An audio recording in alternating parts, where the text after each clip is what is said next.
justified, 'cause all my problems still follow me. And I discovered a way to cleverly avoid the blame, 'cause all my problems still follow me.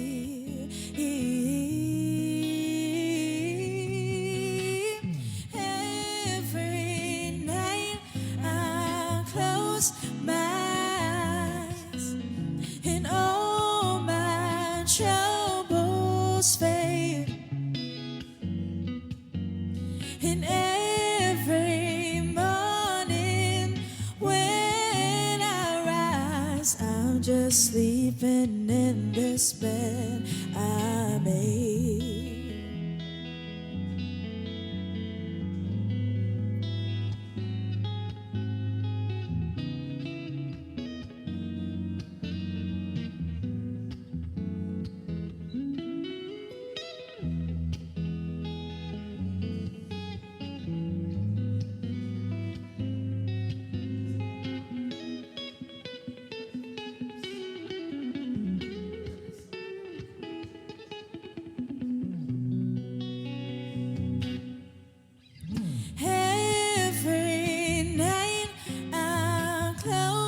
My eyes and all my troubles fade, and every morning when I rise, I'm just sleeping in this bed. I'm just sleeping in this bed. I'm just sleeping in this bed I made.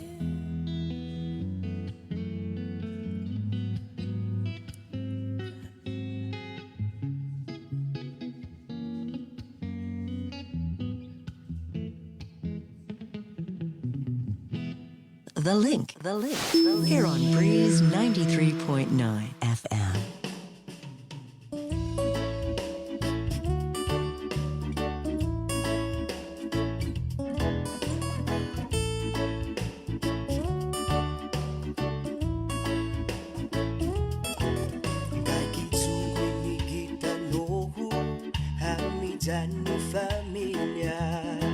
Mandadanya hampa guna tiempo, saya sti costumbrin familia.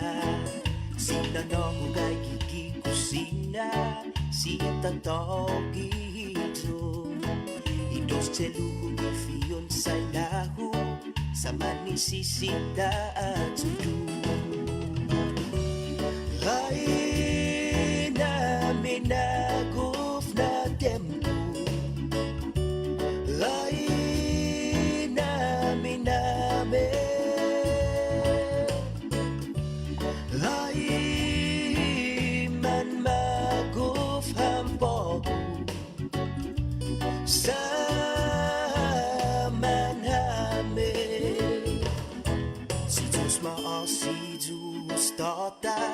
para i-familya ko. Mamanak maguf na isininteku, saman ka bolis ham todu. Gagagaw how to say na, tataw sa mas malago. Adahi mo na ikarera niya, ni todo siya giling na lohu. Ay namin naguf na tempo, ay namin ay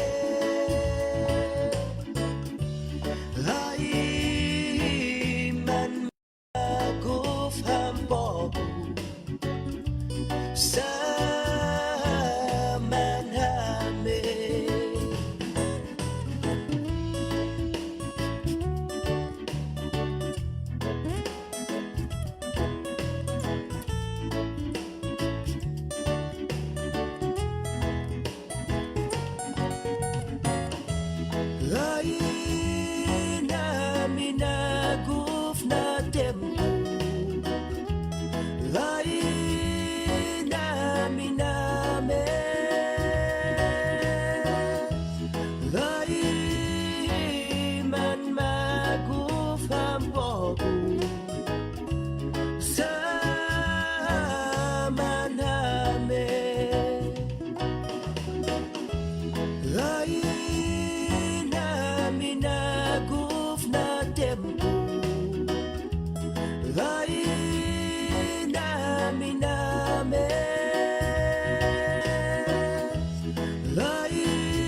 listening to The Link with Chris and Sabrina on Breeze 93.9. I just want you to see that behind your dirty mind is where I like to be at. In your living room, away, up, away, back. Into your fantasy, but no way am I too late, babe. Surrender your body to me in your living room. Shimmy, shimmy, girl, get down and dirty in your living room. No need to stall, give your all in your living room. Whoa, whoa, whoa, oh, when the stars form its alignment. Time is drawing near for me to unleash the Titan. Out of the fog I appear here right next to you. You feel it too. Don't fight the magic, girl, let it happen in your living room. Ooh, you board up your window, girl, lock down your door in your living room. Whoa, whoa, whoa, oh. Well, this is me in my true form. I'll turn this living room into a desert storm. There's no denying, neither there's hiding from me, baby girl, anymore. Whoa, baby girl, I'ma give it to you harder. Whoa, don't be too shy now. Hold on to me, tighter. Living room's on fire. The flames getting higher. My love for you, it will never expire. Whoa, I won't let you go. Tighter. You're someone I can't let go. And the look on your face urges me to keep pushing. I'm going all the way. Don't let go, grip tight onto that cushion. Get it on like Marvin Gaye. Away, up, away, babe. This is your one last ride, but today I'm giving you props, babe. If you can make it out alive from this living room. Shimmy, shimmy, girl, get down and dirty in your living room. No need to stall, give your all in your living room. Whoa, whoa, whoa, oh.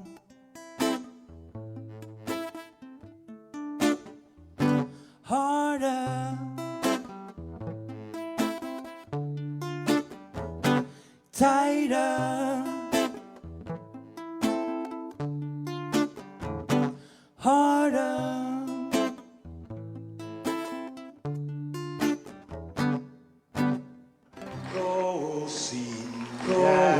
Gosinja uli di sombranza tanmak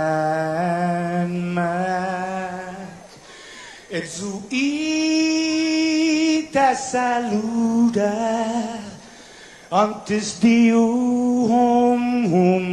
niga Radzaudzan malakes frezas Duratin todo em memu A nogi distância Como cupo palu Zangiman malak guafi Con una sughiairi Preba tu la noci Nai banderata gaigi Pues atan fanni bandera Kau Esta pagua pumalalapa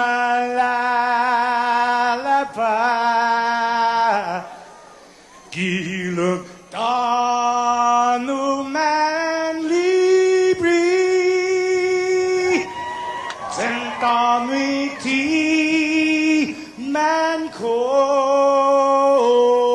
nobody.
somehow stepped into my life, and you bring sunshine to my eyes. You make my life worth living for, and you make me hold on to my dreams once more. You, my friend, make me hope again. You, my friend, give me strength that will never end. And I know that you are feeling the way I do. Do believe in me, for I believe in you. And together we'll see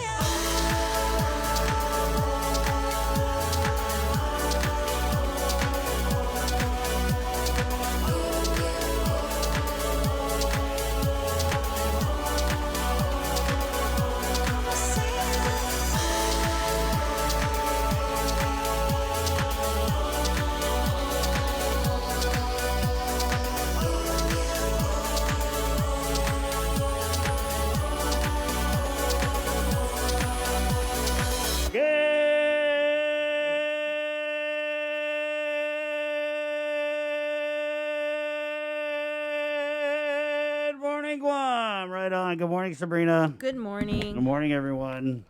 Hi, Jason. Good morning. Right on, Joe, sir. Good morning. Morning, boss. It's Monday. Yep, big show for you guys today. Of course, you guys know by now there's no school. The big executive order, well, let's just say shortly, finally arrived late Friday afternoon.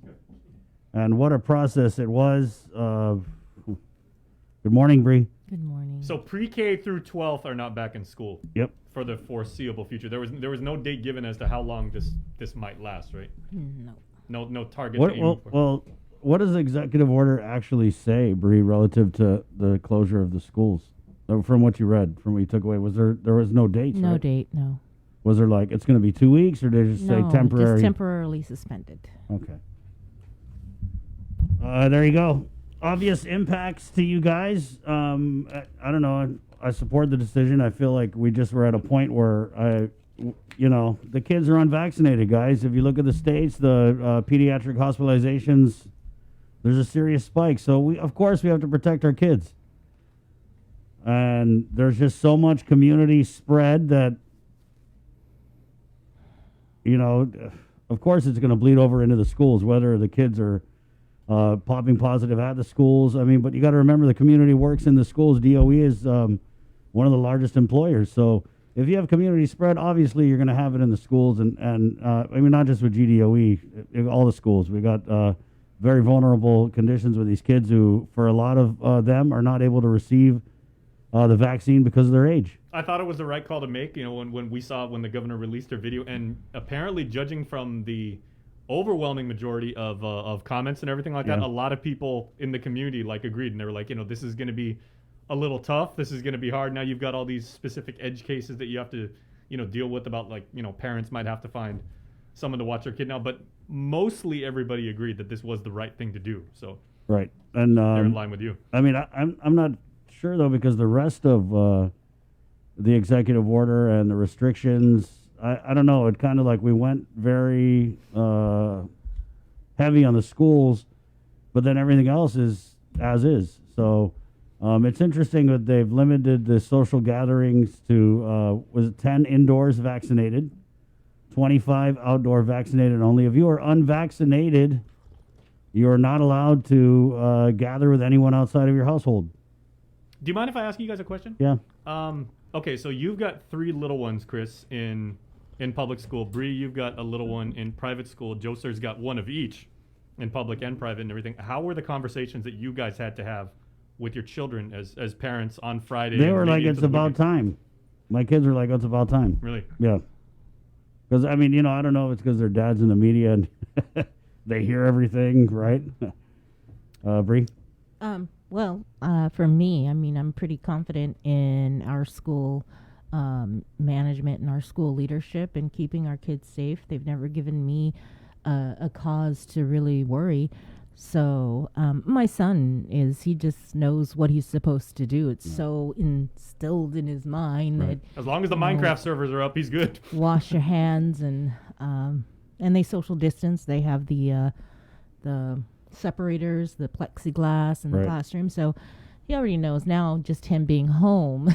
That's Yeah. the So other thing. how was the psychological component? Did you guys have to give like a motivational speech, or just say like put a smile on your face, like still be in game mode or anything? Because I had to have that conversation with my mom because I'm not a parent. His mom's a teacher. Yeah, so my mom teaches at St. John's, and she sent me a note before the governor's thing came out, and just kind of with a hint of sarcasm, she goes, "Well, looks like I'm back to doing online teaching again." And she even said, she was like, "Okay, that was not fun last year." She's very, very old school. She prefers to be face to face, but she's like, and she talked to the kids, and she goes, let's all have a positive outlook about this and everything like that. Let's do what we have to do, and let's get there. But I just said, you guys are going to get through this. Yeah. I mean, I personally support face-to-face learning. My son learns a lot better.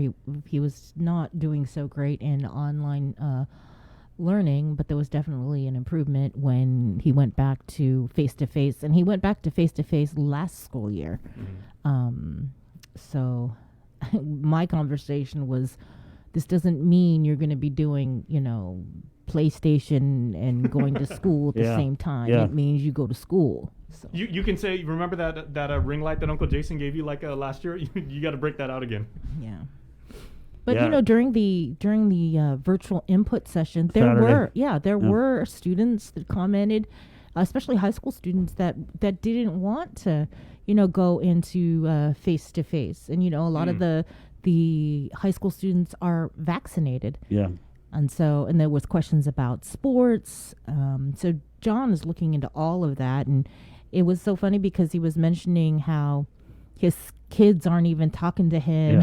Yeah. Oh man. Because they're I going mean, it's into tough. It's tough, online guys. learning. It's so tough. It's a tough decision. I know that a lot of kids want to be in school. A lot of parents don't have options.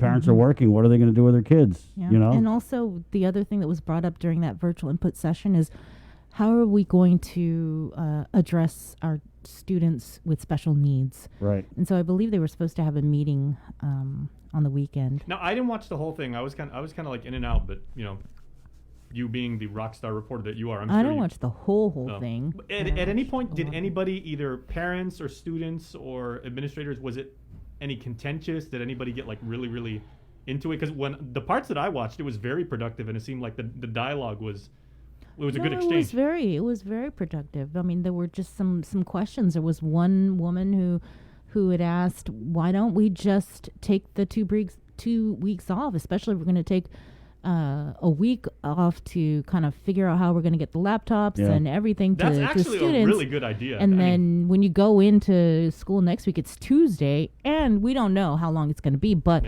a lot of them were under the assumption that it was going to be 2 weeks. And so what, you're going to be in online learning for 4 days? yeah, a good buddy of mine, one of my classmates, he actually runs the part of DOE that has to set up like those laptops that they gave for families that needed them last year. I can't imagine what he and his team were going through this weekend. What was it, 4,500? Was it Which one? the laptops that they gave to families? I can't remember. Was it over the number. 4,000 or 14? Yeah. There were all It's a lot. kinds of questions like, well, Yeah. my son, or not my son, but a parent has a student who's in high school, and then has another student in middle school, and so are they going to be able to get like 2 laptops because they can't just share the one and go to school? Yeah. There's an interesting comment in here. $600 million in the bank and no support from our government for working single parents. Yeah, that's really key. Is we know the governor's got the $600 million for the ARP. What's she going to do with it? What is she going to do with it now that we're in this situation where we're pretty much in a partial lockdown with the schools, who is ending this week? Parents are going to be looking for childcare. They got to work. There's no school. That's the next big thing that should have been handled already. Is what are we going to do with this $600 million to assist these parents who are going to be struggling? I mean, it's so unfortunate, but it's COVID, guys. I mean, if we've learned anything during this pandemic, and we've seen it time and time again, is you can make your plans, you can put them in place, but at the end of the day, COVID rules. It does. I mean, we move with the pandemic. If they're having a surge in the States, if you track it, we always get the surges here afterwards. If we're seeing the pediatric hospitalizations in the States, then of course it's so crucial to do what we can out of an abundance of caution, right? And then everything else has to kind of fall in place. Should plans have been made, fluid plans, so that when we reach this point, it's like, okay, kick in, protocol A. Everybody migrate online, or let's go to cohorts. Well, they're going to be now, right, after this parent meeting, because they're going to factor in all the input and. Well, John was mentioning how while he and his team are working on this whole transition, he's going to start strategizing on how we're going to reopen. Right, yeah. So, No, he reached out to me over the weekend and said, yeah, we're going to be working on the reopening plans, which is great because you don't want to wait till the day before the reopening. I was thinking about that over the weekend because remember when we had John on last year, they were saying, we went through that 15-week lockdown, and he goes, we've talked with the stakeholders, we talked with the administrators and everybody in decision-making capacities at GDOE, and they were like, do we want to open this close to holiday break, knowing that we're just going to have to close for another 2 weeks? And so, we made the command decision to just say we're going to wait until the I get it, though. I semester. get it. We're so, malago. We really are. We're so magoday. We're so malago to just get back to normal. Right? We are. I totally understand. I know that GDOE worked hard. John worked hard on putting up these protocols, but I got to say, at the end of the day, the COVID is going to dictate how we move. I mean, is it sustainable to live with it? Yeah, it sure is. We can. If we're not seeing crazy surges, sure. 2, 3 cases, 4 or 5 cases a day, whatever, 10, okay, that seems manageable. But what we saw and what John had said was, even though COVID wasn't there wasn't evidence that it was being transmitted in the schools, that it was just posing all kinds of logistical issues and hampering just their instructional day by having to quarantine people and test people. So it's not like it wasn't making an. And yeah, you see 20 positive students Friday. I mean, when that came out Friday night, it looked like a great call to close the schools. And that's where we are. You ready? So it seems like the solution for all of us, all 170,000 and change Guamanians and everything, everyone's just got to kick in and get those numbers down. Yeah. Whatever you do, whatever business you're in, whatever industry you work in, if you're a kid going to school, everybody's just got to do what you got to do to get those infections down. I haven't seen. I know we had a shoot Wednesday at King's, and it was totally dead. Yeah. So I don't know how this whole only the vaccinated can dine in and go to the bars. This is I don't know, but what I do know is that the restaurants and the bars are still at 100 capacity, and that has people scratching their heads. Why is it you could gather in a restaurant with a big ass crowd, but you can't outside? Should we have done something with the capacity, with the occupancy? Yeah, I think so. I think we should have. It's 6:33. Here's what we got coming up on the show, though. I believe we're getting public health. I know Art, the director, had said that we'll get someone on at 7 to kind of go through these new protocols. Because one thing that's interesting, Bree, is when we had our shoot Wednesday at King's, even though the protocols say that you can self-attest to receiving your vaccination, we still got carded. Well, there was no paper. Yeah, there's no paper yet. So I think they released it over the weekend. Okay, Public Health did the right. form for self-attestation. I think with this self-attestation, Attestation. this is another pandemic word. With the self-attestation, though, are these businesses comfortable, hanging their flag on that? Because there are fines in play.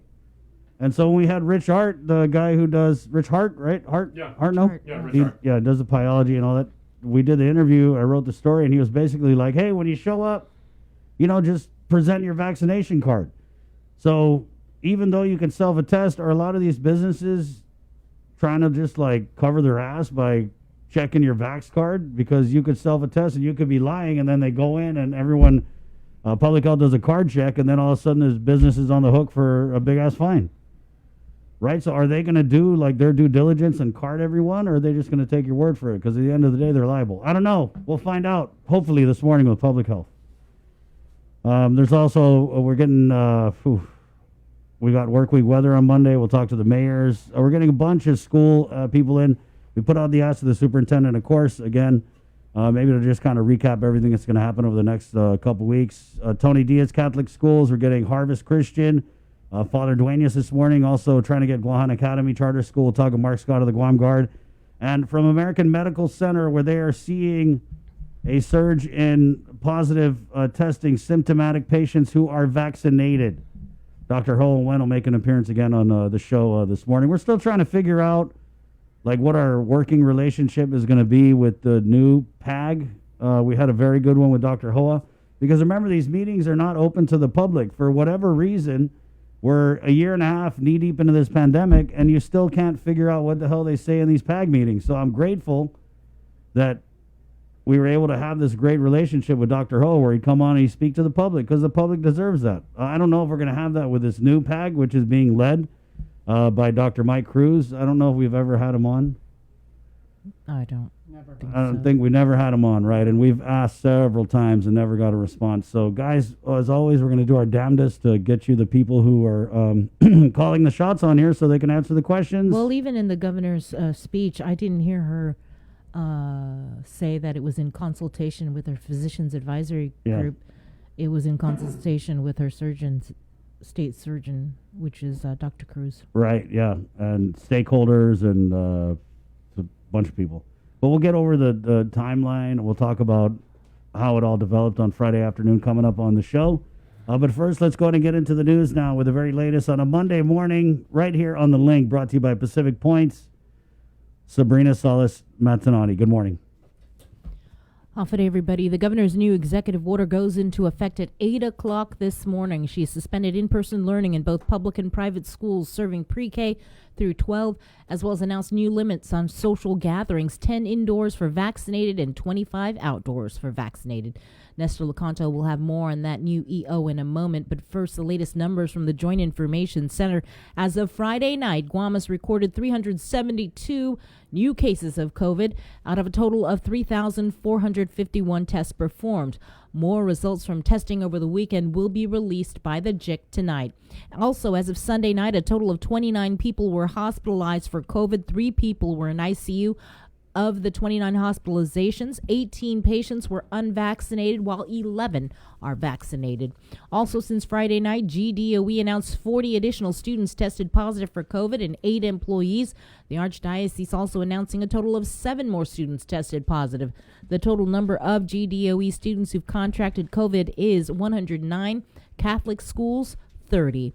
Meanwhile, over the weekend, Superintendent John Fernandez and his leadership team held a virtual community input session to allow stakeholders to provide their comments about what's happening with the public school system.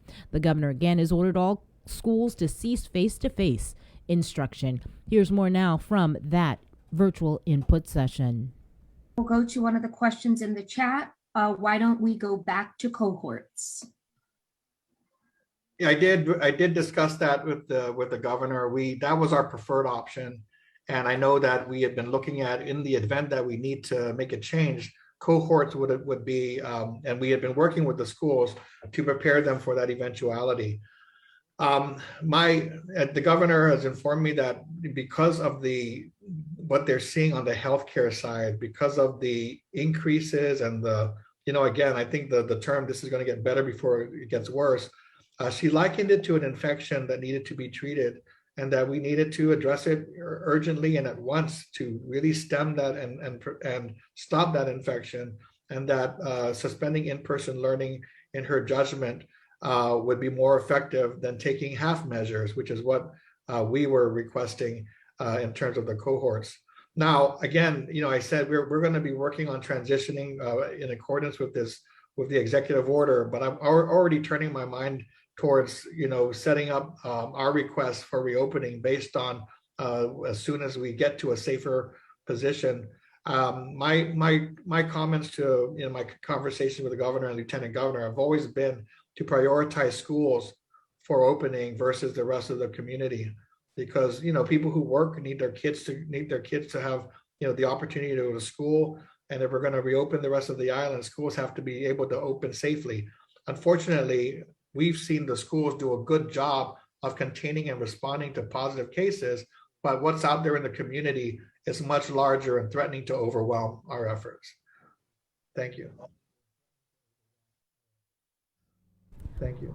Online classes for GDOE will begin on Tuesday, September 7th, as Monday the 6th is a holiday. According to a media release from GDOE, further instruction and guidance will be provided by your child's respective school.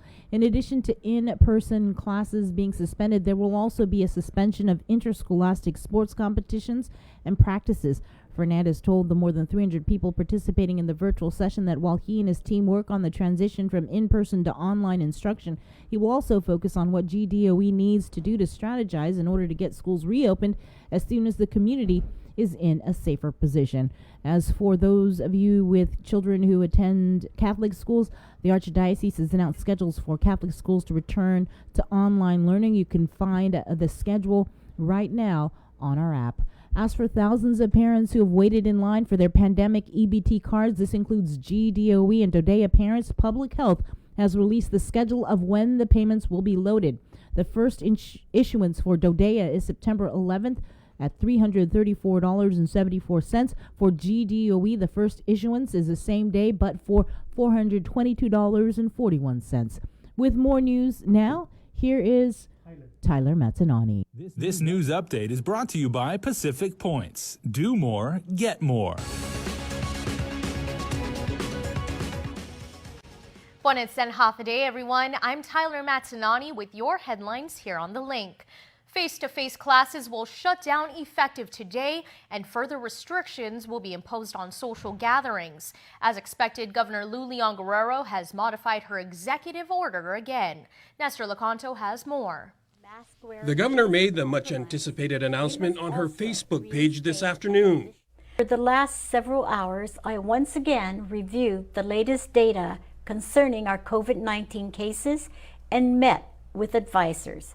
And I want to be clear and direct. Our situation is serious. Over the past several days, our island has witnessed a surge of positive COVID-19 cases. In the last 5 days alone, we have had consecutive days of triple-digit positive infection results. Hospitalizations have increased 300% in the last 2 weeks. There are 35 COVID hospitalizations between GMH, GRMC, and Naval Hospital, 5 of which are in the ICU. Of these 35 admissions, at least 20 are not vaccinated. The rising number of cases, the hospitalizations, and the growing pressure on our fragile healthcare system, among other factors, sends a clear signal that it is time to adjust our strategy. Of primary concern has been the rise in cases at schools. Data at this time does not indicate the existence of school clusters. I am being proactive about the eventuality of spread in our schools. I am receiving messages and calls concerning the fears and anxieties that our parents, teachers, and students are facing because of the increase in positive cases. I recognize that our children's education is critical, but my concern for their protection comes first. During this suspension, I want to assure you that Superintendent Fernandez, as well as the leadership of the private and charter schools, are working to assess other modes of learning. Social gatherings seen as a main source of infections will be further restricted. A limit on social gatherings to no more than 10 vaccinated persons indoors and 25 vaccinated persons outdoors, effective Monday, August 30th, 2021 at 8 a.m. Restaurant dine-in and bars remain at 100% vaccinated occupancy. All other limitations continue. And the controversial vaccine mandate will also remain. According to a study released by the Centers for Disease Control and Prevention, people who are not vaccinated are 29 times more likely to be hospitalized from COVID-19 than those who are fully vaccinated. Here at home, individuals who are not vaccinated are 32 times more likely to be hospitalized than their vaccinated counterparts. Should hospitalizations continue to rise, both COVID and non-COVID hospital beds will run out, and our frontliners will be forced to choose whose life to save. This is the reality across the globe, where even the best medical facilities are bursting at the seams. This is what we want to prevent. Throughout the pandemic, our island community rallied in support of our frontliners, and I ask that you continue to support them. The greatest gift you can give to our frontliners is getting fully vaccinated. For Guam's News Network, I'm Nestor Lecanto. The Emergency Rental Assistance Program has been expanded.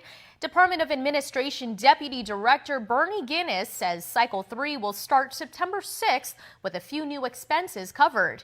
This includes internet service, security deposits, and relocation costs. We've included, which is called our utility rapid payments, which is ensuring maybe we can make some payments for those who are doing some continuances with the program to pay in advance, right? And then also we have what is the application online web form and submission. So on the DOA website, we'll go ahead and include that. So that'll be easier for the applicants who, rather than coming to our office to drop off their applications, they can apply online. The U.S. Treasury released new guidance this week to further ease processing, but Guinness says they've been doing much of it already. Although with the pandemic unemployment insurance program nearing an end, they expect more local residents will qualify for rental assistance. DOA's Vicky Lindelau says they continue to provide outreach services at the GPA-GWA offices in Fadian on Tuesdays and Thursdays. Additionally, beginning this Saturday, we are starting outreach at the Digital Flea Market. So we will have presence there for at least throughout the month of September. So on Saturday, so yeah, we're just trying to get the word out. For more information on the Emergency Rental Assistance Program, you can contact the DOA website. So far, the program has provided $4 million to nearly 800 households. About $25 million is still available. A survey is being circulated on the impact of the governor's vaccine mandate on businesses. It's sponsored by the Hotel and Restaurant Association. It asks, among other things, about the financial and operational challenges companies are facing and the vaccination status of employees. GHRA President Mary Rhodes. A lot of businesses have already reported this data either to the SBA or GITA with regards to their federal programs and funding and grants. And so a lot of people have this already readily available, and we would like to collect it on behalf of the business community so that we have some real key talking points when we continue to see, mandates being put out there as well as limitations, especially on the different business sectors. Rhodes says once the data is compiled and the negative impacts on businesses are quantified, they will ask that a fair share of the federal pandemic assistance go to businesses. We would like to take that information to GITA and really request for more grant programs to help the business community, and then also to the governor to ask for more of the rescue funds of the $633 million is to be spent more in private sector. Those funds were generated or given to Guam and to all other markets, not necessarily for government, but really to help private sector and businesses who have been shuttered. Businesses who are continue to have limited access to their operations. Businesses are asked to submit their responses by Wednesday, September 1st. The independent investigative team may have cleared the officer responsible for the fatal shooting of Fowler Fabian, but there's still no official word on the second suspect in the case. According to ITT reports, a man armed with a machete approached the officer's car while Fabian threw a beer can at the vehicle. The man has yet to be identified, and it's unknown whether an arrest was made. Meanwhile, GPD Chief Stephen Ignacio says their internal affairs investigation is still pending. William Tapasta Manzanotto will have to serve 6 months in jail and pay a $5,000 fine. Last year, he pleaded guilty to making a false statement. He was indicted 2 years ago for his role in jury tampering in a drug trial. Manzanotto was arrested along with his brother John Boom Manzanotto and former juror Greg Taginko. Following imprisonment, William will have to serve 2 years of supervised release. That's it for now. We'll see you tonight for KUAM News Primetime. This news update is brought to you by Pacific Points. Do more, get more.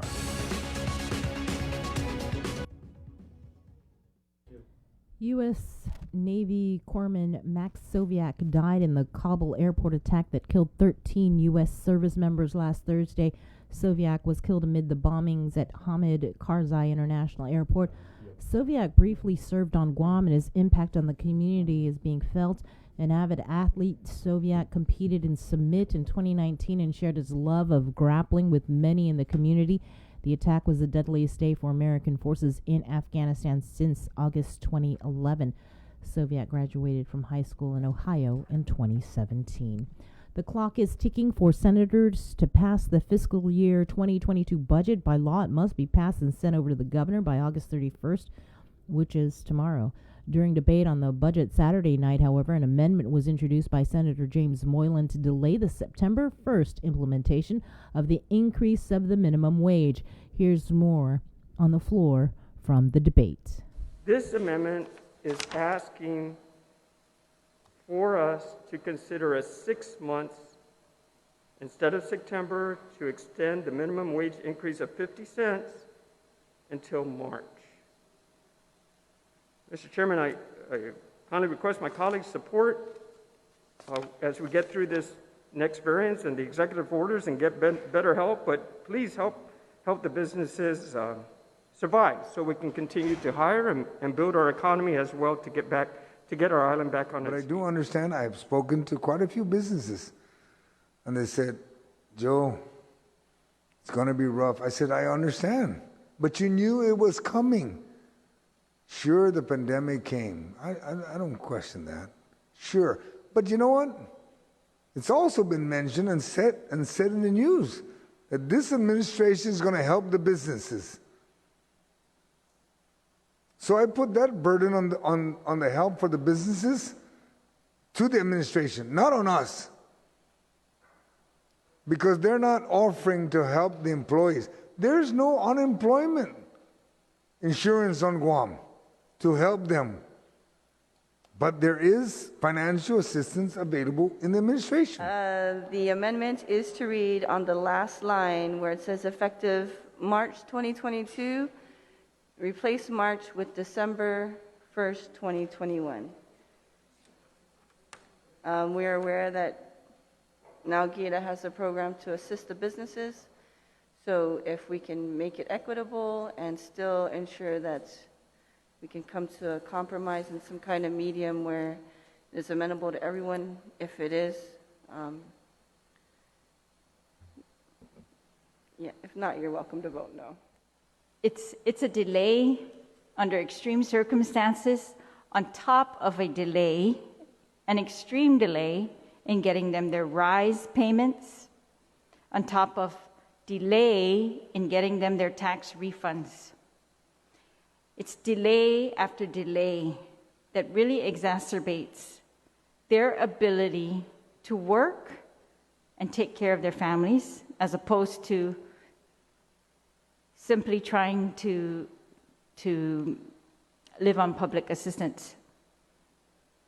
And I think, this is a tough one, but we have to try to not be the source of the delay for them as much as possible. But we can't do this alone. We need the governor to help us. We need to work together. We need to get that $600 million out to the people. I'm sure that when we first discussed the minimum wage bill, there was no such thing as COVID-19, coronavirus, Delta in our vocabulary. There was no such thing as lockdown, restrictions, executive orders that continuously that go on. I think right now we're up to number 23 for this year in our vocabulary. I'm sure there was no such thing as food distribution lines and testing lines in our vocabulary, in our discussions. Why are we forgetting in here that it exists out there?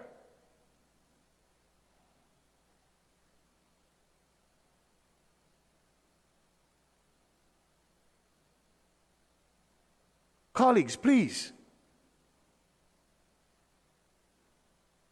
We're in a crisis. Despite the compromise amendment by Senator Talina Nelson to shorten it from 6 months to 3 months or December of this year, the amendment failed and the minimum wage will increase as planned on September 1st, which is Wednesday. Lawmakers, meanwhile, continued working late into the night on Saturday. They finished up their section-by-section review of the more than 150-page budget bill, adopting appropriations for each agency. The bill will now undergo a final review and reformatting known as engrossment. Senators will reconvene to vote on Tuesday night at 8:30. That's a few hours ahead of the midnight deadline to pass the budget.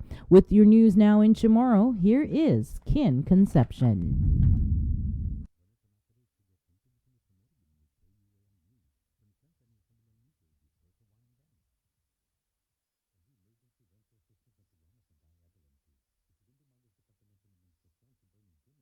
Buenos updates to get some to be sa morgan ni KUAM News. Presenta ni Familian Mito gi First Hawaiian Bank.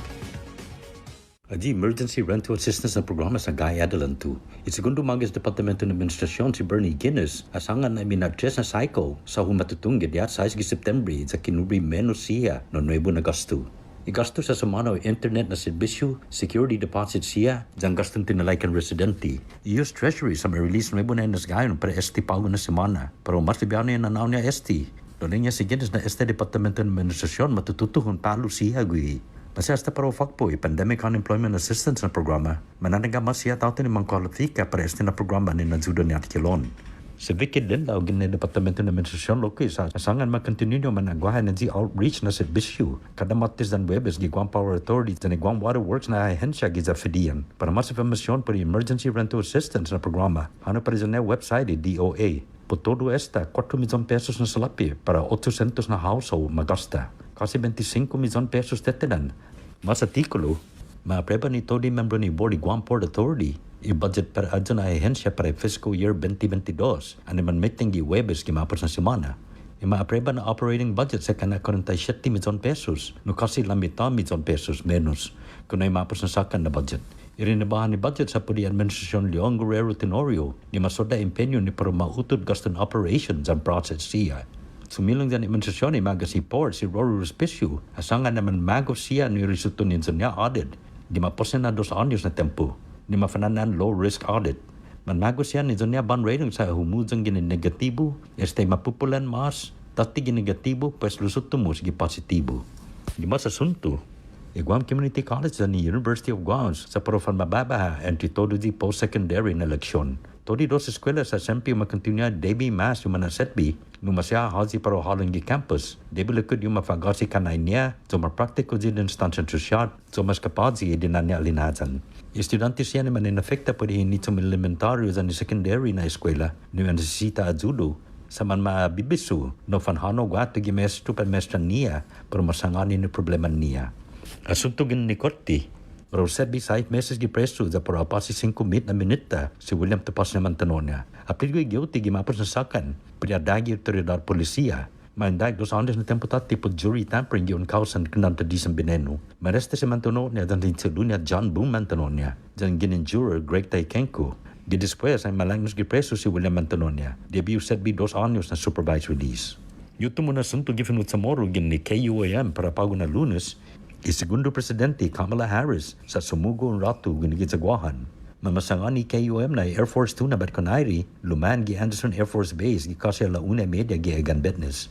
Tumadli si Aris na gobyerno anay sumugo para umaga si Batconary niya.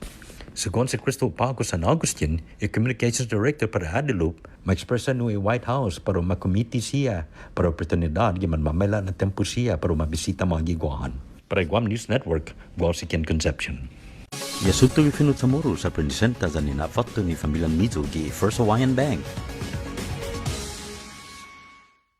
Say hello to the First Hawaiian Bank mobile app, where you get smart insights into your finances so you can make smart decisions with your money.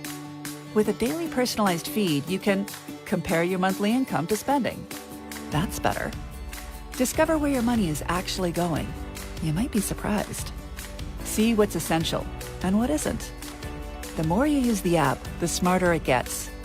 With insights from the First Hawaiian Bank mobile app, it all starts with yes. For now, but they are doing rapid antigen testing at the Old Carnival Grounds in Teason, 8 a.m. to 12 noon. It is 4 people per car. Minors must be accompanied by a parent or legal guardian and provide issuance of their ID. Again, that is from 8 a.m. to 12 noon today. Meanwhile, Public Health, they have begun training the Archdiocese of Vigiania, as well as other private businesses on how to do Binax testing. Here's more from Daniel Perez. COVID-19 cases have been on the rise in both private and public schools. In order to counter it, Public Health introduced a new way to determine if a student is COVID positive or not. Today, DPHSS conducted a training session on the new Binax testing kits with representatives from each Catholic school.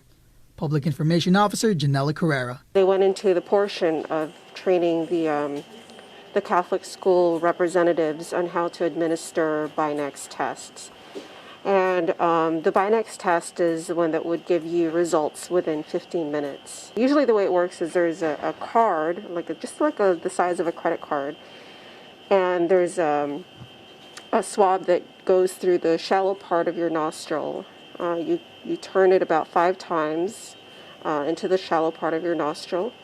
With this new rapid testing kit, Catholic schools can now better handle children who test positive for the virus. After 15 minutes, you wait for the results, and it'll tell you if you're positive or negative. And the beauty of that is, especially in the school setting, and that's the reason why we have the Catholic schools here, is if there is a child who's feeling symptomatic, then you'd be able to tell whether or not the child is positive during school, and immediately be able to isolate that child at the school setting. Carrera said that soon it will be DOE's turn to learn how to handle the new COVID testing kits. Prior to schools starting, there is in the guidance memo testing that we are planning to do on a regular basis. And so, of course, that is still something that we are planning. In fact, this entire week, Public Health was doing site visits and walkthroughs at different schools along with the superintendent and other representatives with DOE. DPHSS will continue to monitor public schools to see if the COVID health protocols put in place are being followed. Once this has been confirmed, all DOE schools will be trained. We want to get a gauge of how the mitigation measures and protocols are being followed to see if there are any other areas that can be improved, because there are 41 public schools, and so we'll look at that. We'll come back to the table, see areas of improvement, see where other schools might be really leading the way in terms of following the guidance. And then, from there we can decide where to go. But that is in the guidance. It's actually required as regular testing for students at DOE schools as well. Carrera added that there is a vaccination clinic down in Inalahan at the Southern Region Community Health Center, open every Tuesday and Wednesday, from 9 a.m. to 12 p.m. As we reported this week, another vaccination clinic is being planned at the former Forever 21 location, but no word yet on when it will open. Reporting for Guam's News Network, I'm Daniel Perez. Again, there is community testing today at the Old Carnival Grounds in Tiedzin. It is 8 a.m. to 12 noon, and it is rapid testing. As for vaccination clinics, there is one being held at the Northern Region Community Health Center from 9 a.m. to 12 noon.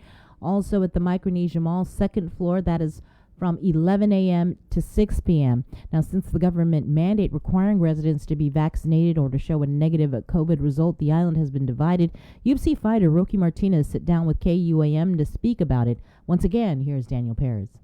He's the hometown favorite. You can see the crowd goes wild. Local MMA fighter Rocky Martinez comments on the latest executive order from the governor. Martinez says the order will make it difficult to train for his fights. I'm not an anti-vaxxer. I just choose not to do it for myself. If it's something that someone chooses that they want to do to feel safe for themselves, that by all means, Martinez said the latest EO has divided the island, and what the island needs now is to come together to fight the virus. It threw me off because my personal choice to not do that, it supersedes a lot of things that I have done good in the community, and I'm sure it's with a lot of other people. I've seen Claire, Frank the Crank, they've come out and taken that stance as well. And, these are good people in the community. And just because they chose not to get the vaccination, now it's just, in a sense, people look at us as the bad people in the community now. Like, we're part of the problem. With the EO in effect, Martinez is trying to figure out how to train for his future fights, and he hopes that he can do that on the island. Martinez says that if he has to, he may need to fly back to Seattle, and that's something he doesn't want to do. Not only is the gym, it's part of what I use as my job. I literally need gym access for what I do. It's mind-boggling how they're gonna take away my rights to a gym because I'm not vaccinated, which is, like I said, it's a way that people stay healthy, and science has proven. Everyone wants to bring up science. Science has proven that being healthy is a great way to combat the COVID sickness. I think they're going about it the wrong way. But like I tell people, man, I'll deal with it. It's my choice not to get vaccinated, so I have to deal with the consequences of not being able to go to a gym. He'll be back on island soon, and he gave this message for the people of our island. If there's anything I can say is respect everyone, whatever someone chooses to do. Well, being that it's nothing, like crazy or bad, but just respect people's decisions, and choices. Reporting for Guam's News Network, I'm Daniel Perez. And speaking of MMA fighters, a big shout out to Guam's own Brogan Walker Sanchez. She defeated Emily King in Invicta FC 44 in Kansas City. She submitted King via a rear naked choke in the first round. Congratulations. Yep, I think it was like 4 minutes into the first round. So congratulations, Brogan. And that's your news. We'll have more on the link after the break. The KUAM Podcast Network is back and on demand, featuring a great variety of podcasts from our island and region, including culture, lifestyle, awareness, crime, politics, commentary, comedy, and entertainment. Available on most streaming platforms. The KUAM Podcast Network. Subscribe and listen now.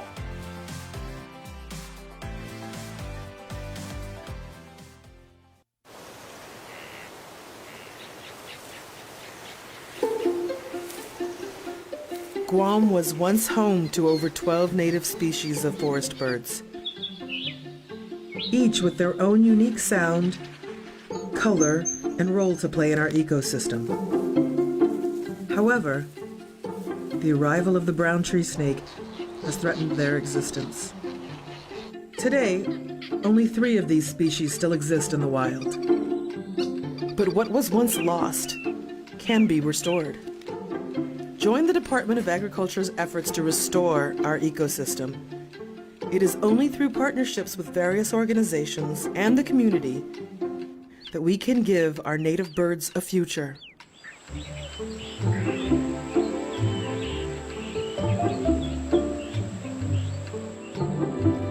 Support snake suppression.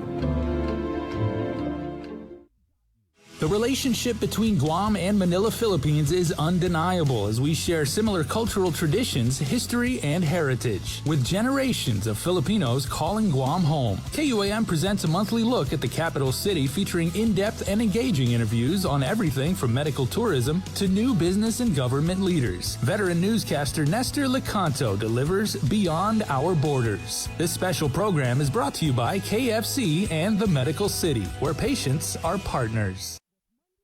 Do you feel like you're missing out on something? Make life more rewarding with Pacific Points.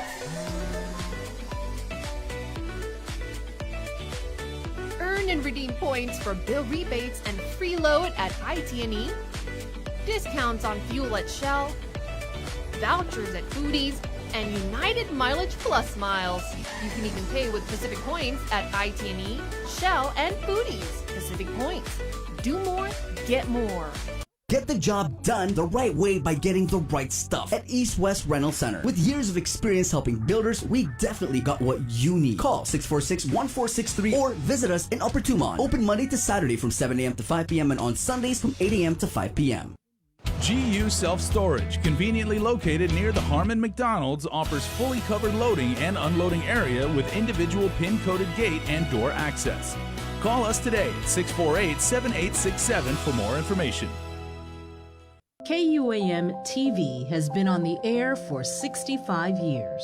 65 years of growing, changing, and adapting to the needs of our local community. 65 years of making you smile, laugh, and cheer, and being there for you in times of tears and heartbreak, and learning to heal together. We've kept you on the edge of your seats, been a trusted source for you to turn to, weathered many storms together, and celebrated life's big moments. And now at 65, we celebrate all the firsts we brought you over the years, and all the firsts that lie ahead as our world changes. KUAM TV, celebrating 65 years of firsts on Guam.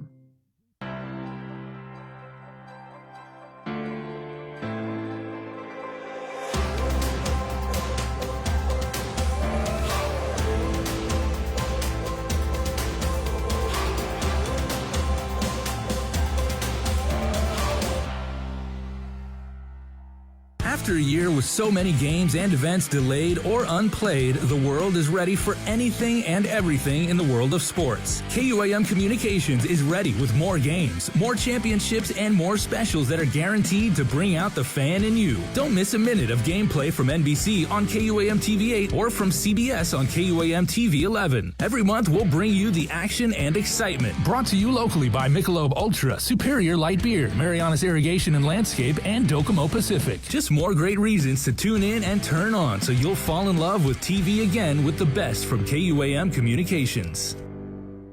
Catch SportsLink on the KUAM News Morning Show, The Link, every Friday to hear about the latest in sports news, game schedules, athlete profiles, and more. SportsLink, brought to you each week by Cure Alkaline Water and Marianas Irrigation and Landscape, airs every Friday across the multimedia platforms of KUAM. Tune into the broadcast on Breeze 93.9 FM on KUAM TV 11, live streaming through the KUAM News Facebook page, or view highlights on YouTube, KUAM News Facebook, and Instagram. SportsLink is hosted by Dave Delgado through KUAM Sports, and he will make sure that everyone knows what is happening on the fields, in the gyms, and everywhere in between.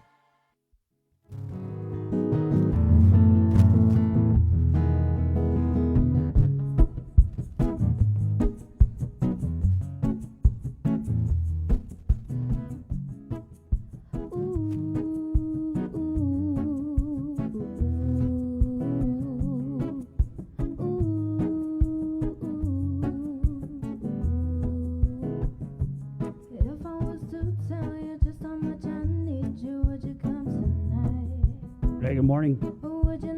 Monday. I'm sorry, can I ask a dumb question? What P-Core are we in? 3. So we're in P-Core 3 still. It didn't change? Do we even do P-Core anymore? Or what about car score? 30. 30. So I heard they were going to bring back the Strive for 5. That was a good campaign, right? Remember that? a certain ring to it. Good morning. It's 7:14. This is the link. Pacific Points, Cabo Enterprises, IT&E, Jack in the Box. We had a bunch of comments here. It's really this whole going back to the governor's executive order of 2 Fridays back, kind of started what was already a very contentious debate about the vaccinated and the unvaccinated. Unfortunately, it's it's divided the community. I mean, not like our community wasn't already divided, okay? Let's not fool ourselves here.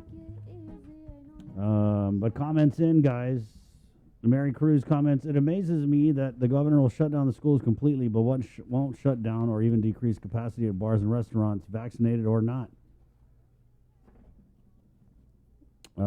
Vaccinate to dine in, if buying to take out, no need vaccination. What's going on? We had another one here. Christina Bautista comments in, the vaccinated are being hospitalized. The vaccinated can still spread it. What's the difference? Rosemary comments in, why does the governor keep saying if you are vaccinated, you will not be hospitalized? Rosemary also comments here, here's a good one. ARPA funds can be used for essential workers in the private sector, but the governor has never indicated she will allow this to happen. CARES Act funds were used to pay Guam essential employees, so with all due respect, she must pay the private employees as well. We still haven't heard anything about the ARPA spending plan, but we did have John Jr. Calvo, the chief of staff for all of Guadalupe, on last week, and he said that there was just a little thing he said in the interview, Bree, where he said that it was like a couple weeks they were going to unveil their plan. That's great. It's so anticlimactic. A lot with his all rise, you done took the sugar out of it. Like people were just bitter. Actually, for All Rise, the race begins on Wednesday at 7 a.m. We'll follow up with Daphne because she was mentioning the last time she came on that the applications, the guidance might be available. The goal was to have it available at the distribution sites, at the mayor's offices, as well as some of the libraries. Yeah. How does this change that, though, Bree? How does this executive order, which prevents gathering and all that, how does that affect the race for the All Rise? I'm sorry. Because basically it's first come, first serve, and our people need this money, and they're going to show up in force on Wednesday morning during the midst of this surge, during this PCOR 3 lockdown that we're under. How's that? Well, we're getting Mayor Alec on, so I don't think the social gatherings, isn't that for when you're at home? It is, yeah, but I'm just saying gatherings, period, right? And you're going to have a mixed crowd of vaccinated, unvaccinated. So I don't know. I mean, is there a public health guidance? I know. I'm just saying, Bri. I don't want to stress you out, but there's a lot of questions. But first, no school, guys. No school.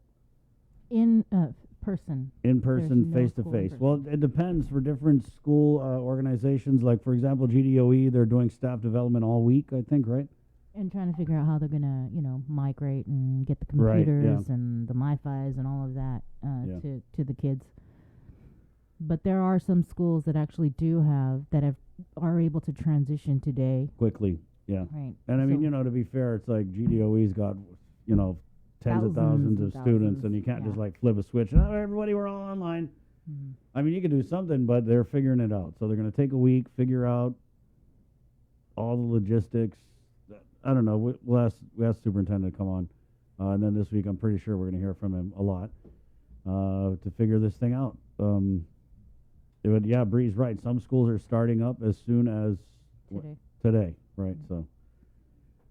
So it's 7:18. This is the link. Good morning. Yeah, and so we're talking about this whole vaccinated, unvaccinated thing. Now, what they say about the vaccine, guys, is that it prevents severe illness and hospitalization. That's what they say. Okay? No one said it's a cure. They never said that. They said the vaccine, if you take it, will prevent you from becoming severely ill or being hospitalized.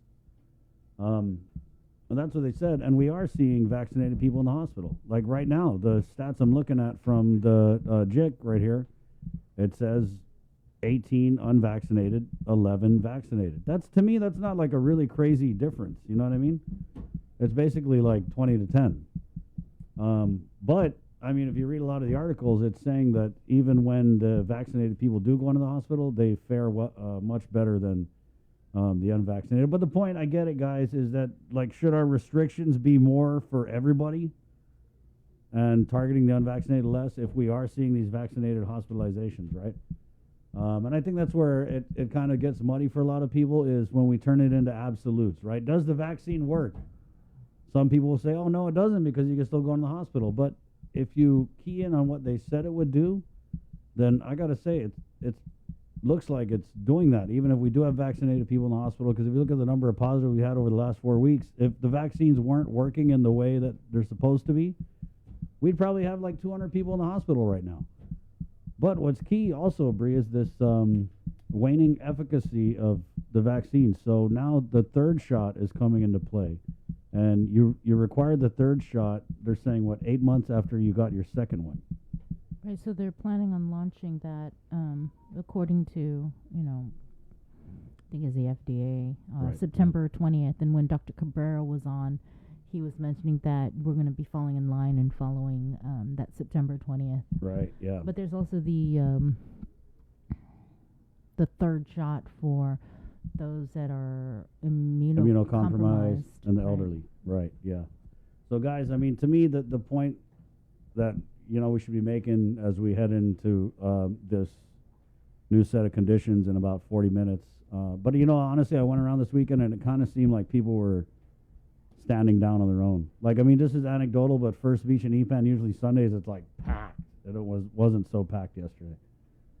But yeah, the key thing is, guys, is like the vaccine doesn't make you a superhero, okay? And especially if you took it at the beginning, guess what? We're seeing those breakthrough cases. We had Dr. Ho on Friday, says we're seeing, vaccinated people pop positive. So everybody has to be safe, okay? Everybody's got to mind your distance, wear your mask, wash your hands, all that good stuff that, all the measures that we use to kind of get out of the first surge. We just got to do it all over again. At 7:21, let's bring on to the show here the Chief Public Health Officer of Public Health.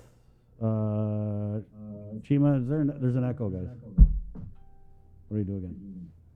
We're going to have to get you a chair in here, though, Chima, pretty soon. Good morning. Good morning. So, obviously, we wanted to ask about the positive cases. We saw crazy numbers over the weekend, but I know you're still trying to figure out the contact tracing on that. But I guess just initially, Chima, what can you tell us about the numbers from the latter part of last week and the weekend?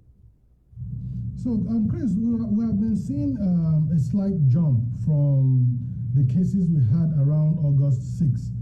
So, as at August 20th, we've been seeing more than 500 cases, from less than 200 that we saw at the beginning of the month. And like I said, the majority of these exposures have been household exposures, but we're now seeing them in workplaces too, and also community contacts.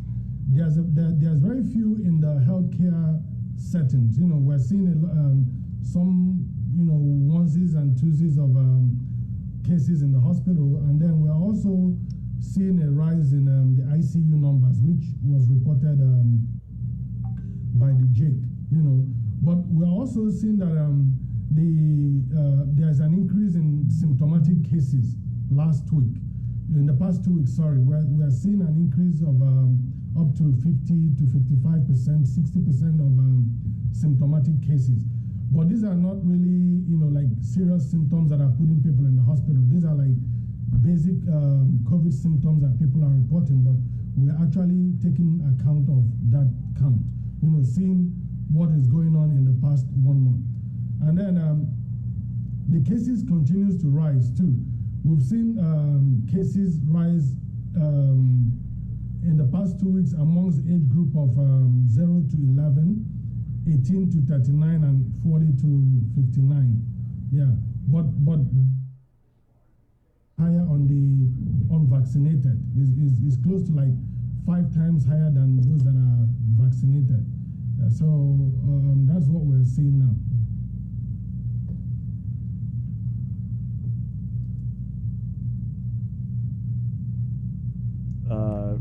Go ahead, Bree. Yeah, I wanted to ask about something, and just to get your take, that Dr. When he was on last week, he was mentioning that, we're still climbing this hill.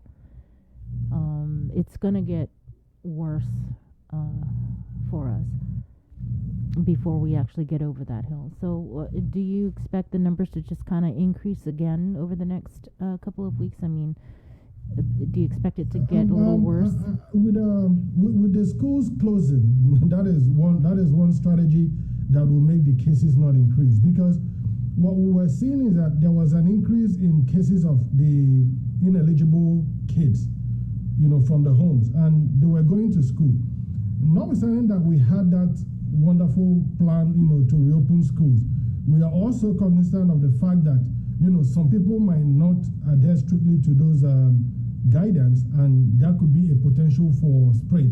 So it was a good thing that the governor took the initiative to shut down the schools, right on time, because now if you look at the numbers of kids who are ineligible, ages 11 going down, you're seeing that there has been increase.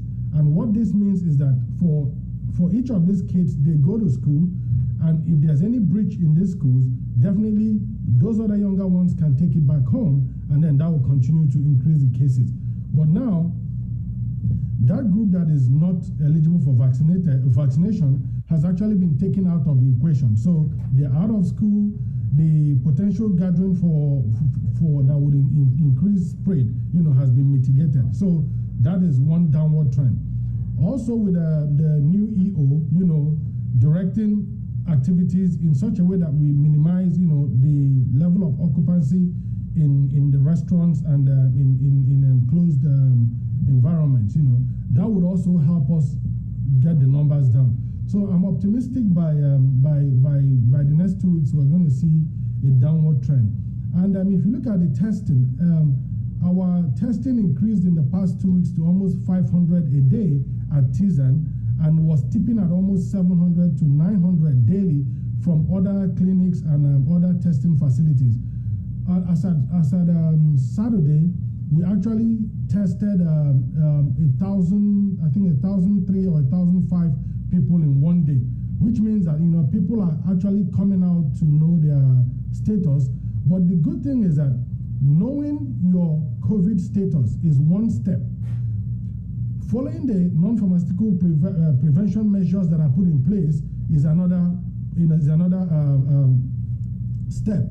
By knowing that you don't have COVID, by being vaccinated, by wearing your mask, keeping your distance, basically we're going to drive down this. And I think it's a behavioral change situation that we're in here.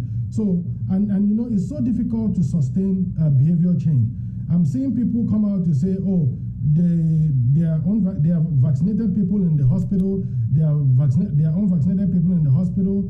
They told us that vaccinated people will not get into the hospital.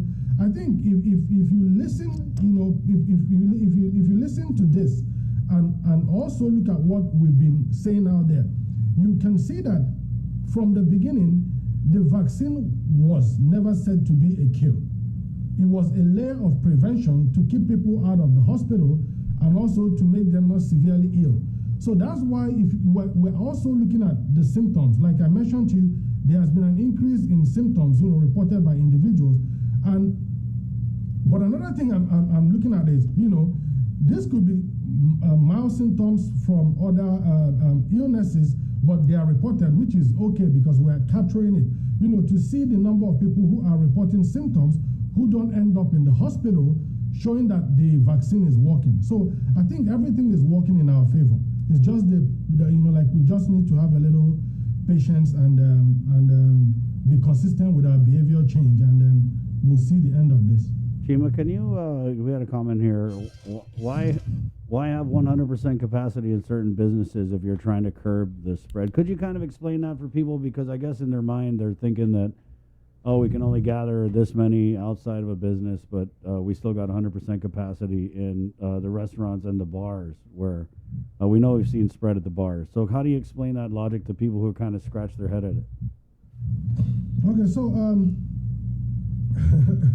if you say 10%, 10 people per table at 6 feet, in a restaurant or in a bar, right? Automatically you're cutting down the space to either 75 or to 65%, depending on the occupancy. So what it means is that we are still trying to, first of all, separate people who are not in the same party, encourage them to wear their mask, and then make sure that they follow public health measures that are in place. Because remember at the beginning, at this time, everything was shut down. Everything was completely shut down. And everyone was complaining about, businesses, how it's going to affect tourism, how it's going to affect businesses. The vaccines came in December, and the reason for the vaccines is to make sure that people who get infected do not get very sick. But at the same time, other prevention measures were in place to make us not even get exposed to the virus. So putting all this in place, I think at this point, we actually know and understand that it is safe for those who are vaccinated, using the correct measures to be safe. So cutting down the numbers is to make sure that, we separate people who come in parties to stay with them, to stay together, but at the same time have in place, those measures that would mitigate against spread. So I think it's a balance. It's either one extreme, or we try to put in mitigation measures that would also help us open, the island. So it's either we shut down the island completely, which the governor does not want to do, because she's attentive to the fact and understands the science, behind the vaccines and the public health measures, and then also the consequences of shutting down the island completely. So I think it's a good balance for now, while we try to, watch these numbers go down in the next 2 weeks. Chima, are you seeing, just because I've heard from a few different people who had COVID before, are we seeing an increase in people catching COVID a second time? I think that question came up last week. You only have 3 months after you got COVID, for your immunity. But still, that doesn't stop you from being infected. There are chances that your body immunity will protect you at that point. But it still does not rule out the fact that you could get infected after that. So I think the people that are catching COVID are people who may have been way over their 90 days mark of their full body immunity. So I think that should be the explanation. Can people still have large weddings as long as they're vaccinated, or galas as long as they're vaccinated in the hotels? I was just curious. The question is, are they still allowed? I think the EO was clear on the number of people that are supposed to be in a place at a certain time, and also the EO is saying that people should attest to their vaccination status to be in those kind of gatherings. So that question, I think the EO was clear about. No, Chima. What she's asking is the social gathering limits are in place. It's 10 vaccinated if you're indoors, 25 vaccinated if you're outdoors. If you're unvaccinated, you can't gather with anyone outside of your household. But what Sabrina's saying is, for example, a ballroom, right? A ballroom at a hotel can operate at 100% capacity, according to the CEO. So does that mean that if you have your gathering in a ballroom, you can go over the social gathering limit? No, I'll have to pass that to the environmental division. They'll be in a better place to answer that. Okay, so we're getting Tom at 8. Okay, yeah, so it wasn't clear. Yeah. I did want to ask about, because I noticed today it's rapid antigen testing now at the old Carnival grounds in Tiedzen. So you guys have switched from PCR over to the rapid antigen tests. So this is kind of a change in the testing strategy for public health. And also last week, thank you, by the way, we got to do a story on how public health has begun or has trained a lot of the Archdiocese Catholic schools, and I believe some private businesses on the Binax testing cards. Is that something that you guys are going to continue through in training other, I guess, agencies, private companies? And is that all part of this new testing strategy for public health? Yes, at the beginning of, the reality is that at the beginning of this, we had all the help we could, from everyone when the island was shut down.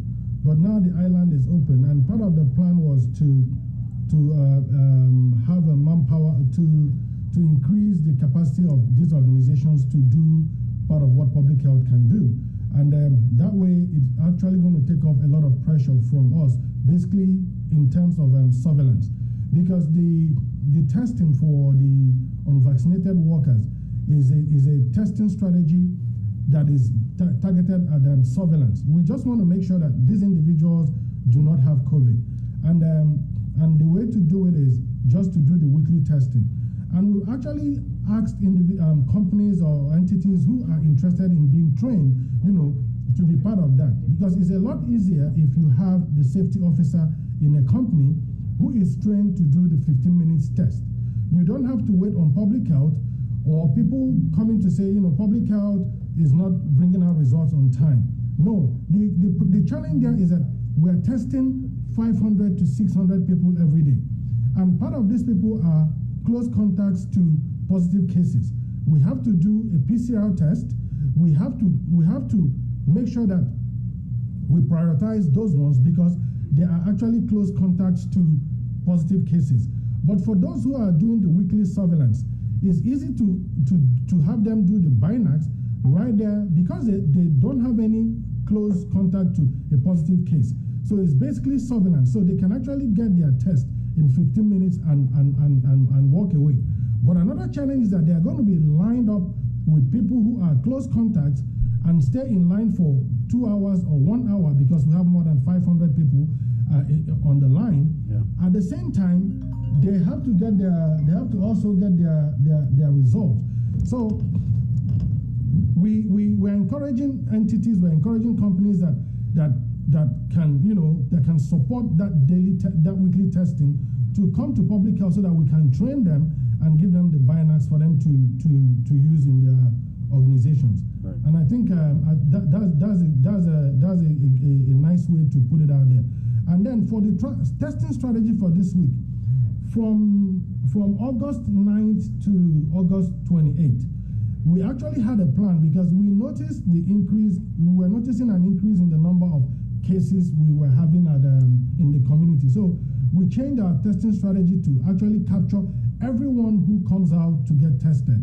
We use the PCR to target everyone, symptomatic, asymptomatic. If you are a close contact or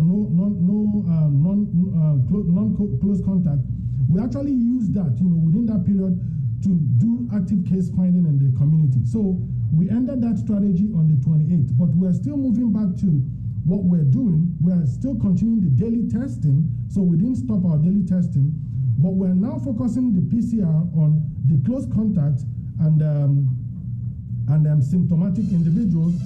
But and the symptomatic individuals, then at the same time we're using Binax for people who want to have their test result right there, and also targeting people who have symptoms too.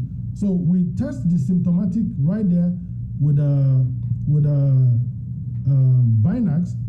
If they are positive, then they are positive. But if they are negative, we still have to do a PCR because they are symptomatic. So we're just using both strategies to capture, a larger portion of the community. Right. So we're not ruling out PCR. Mm-hmm.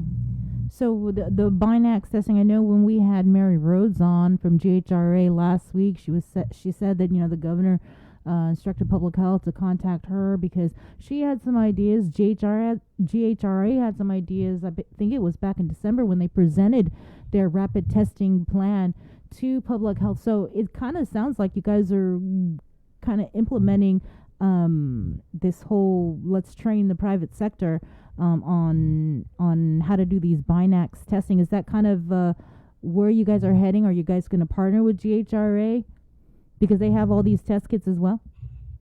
That's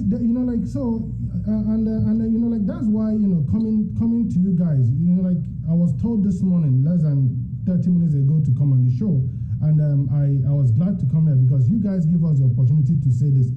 This strategy has been there since last year. We actually have a Binax plan for companies, for establishment. We've actually trained people in contact tracing for establishment. We've actually traced people in outbreak monitoring. So these are things that are not reported, but we are actually working with entities. Mary Rose was trained by UCLF as an outbreak investigator. Julieta and some nurses from DOE were trained as outbreak investigators. This is actually a higher level of contact investigation that we actually train these people for, because we knew that when the island opens up, we will need the support of these individuals. The Binax training, the Binax strategy has been there since last year.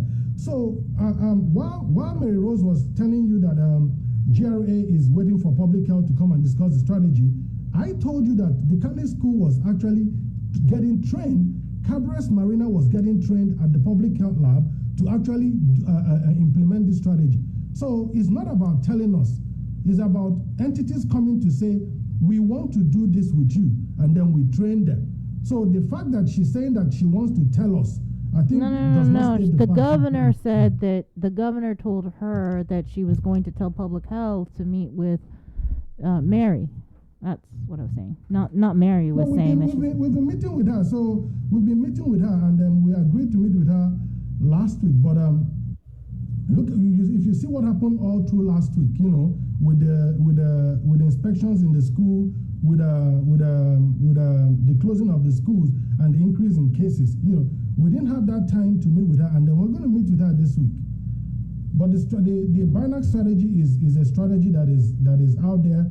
Anyone who wants to be tested for Binax would be, public health is ready to test, and then give them the Binax kits too, to actually conduct the testing at their site.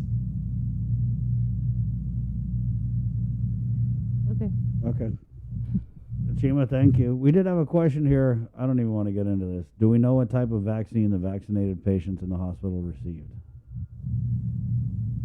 We can run that data. We can run that. Does it matter to you? No, but you see, the vaccines actually do the same thing. It's basically designed to do the same thing. No vaccine is doing something different from the other. So it's more like name brands, but the contents are the same. Gotcha. Thank you, Chima. We'll make arrangements for Wednesday because you're going to have some contact tracing info, right? Yes, I will. And then maybe if we're seeing any clusters, we can also report out on Wednesday. Right. Thank you, Chima. Thanks, Chima. Thank you so much. All right. Thank you for having me. Have a good week. Take care. Yes. Okay. 7:42. Let's keep it in the KUAM News Zoom room and go over to the mayors. As this whole news about this impending EO.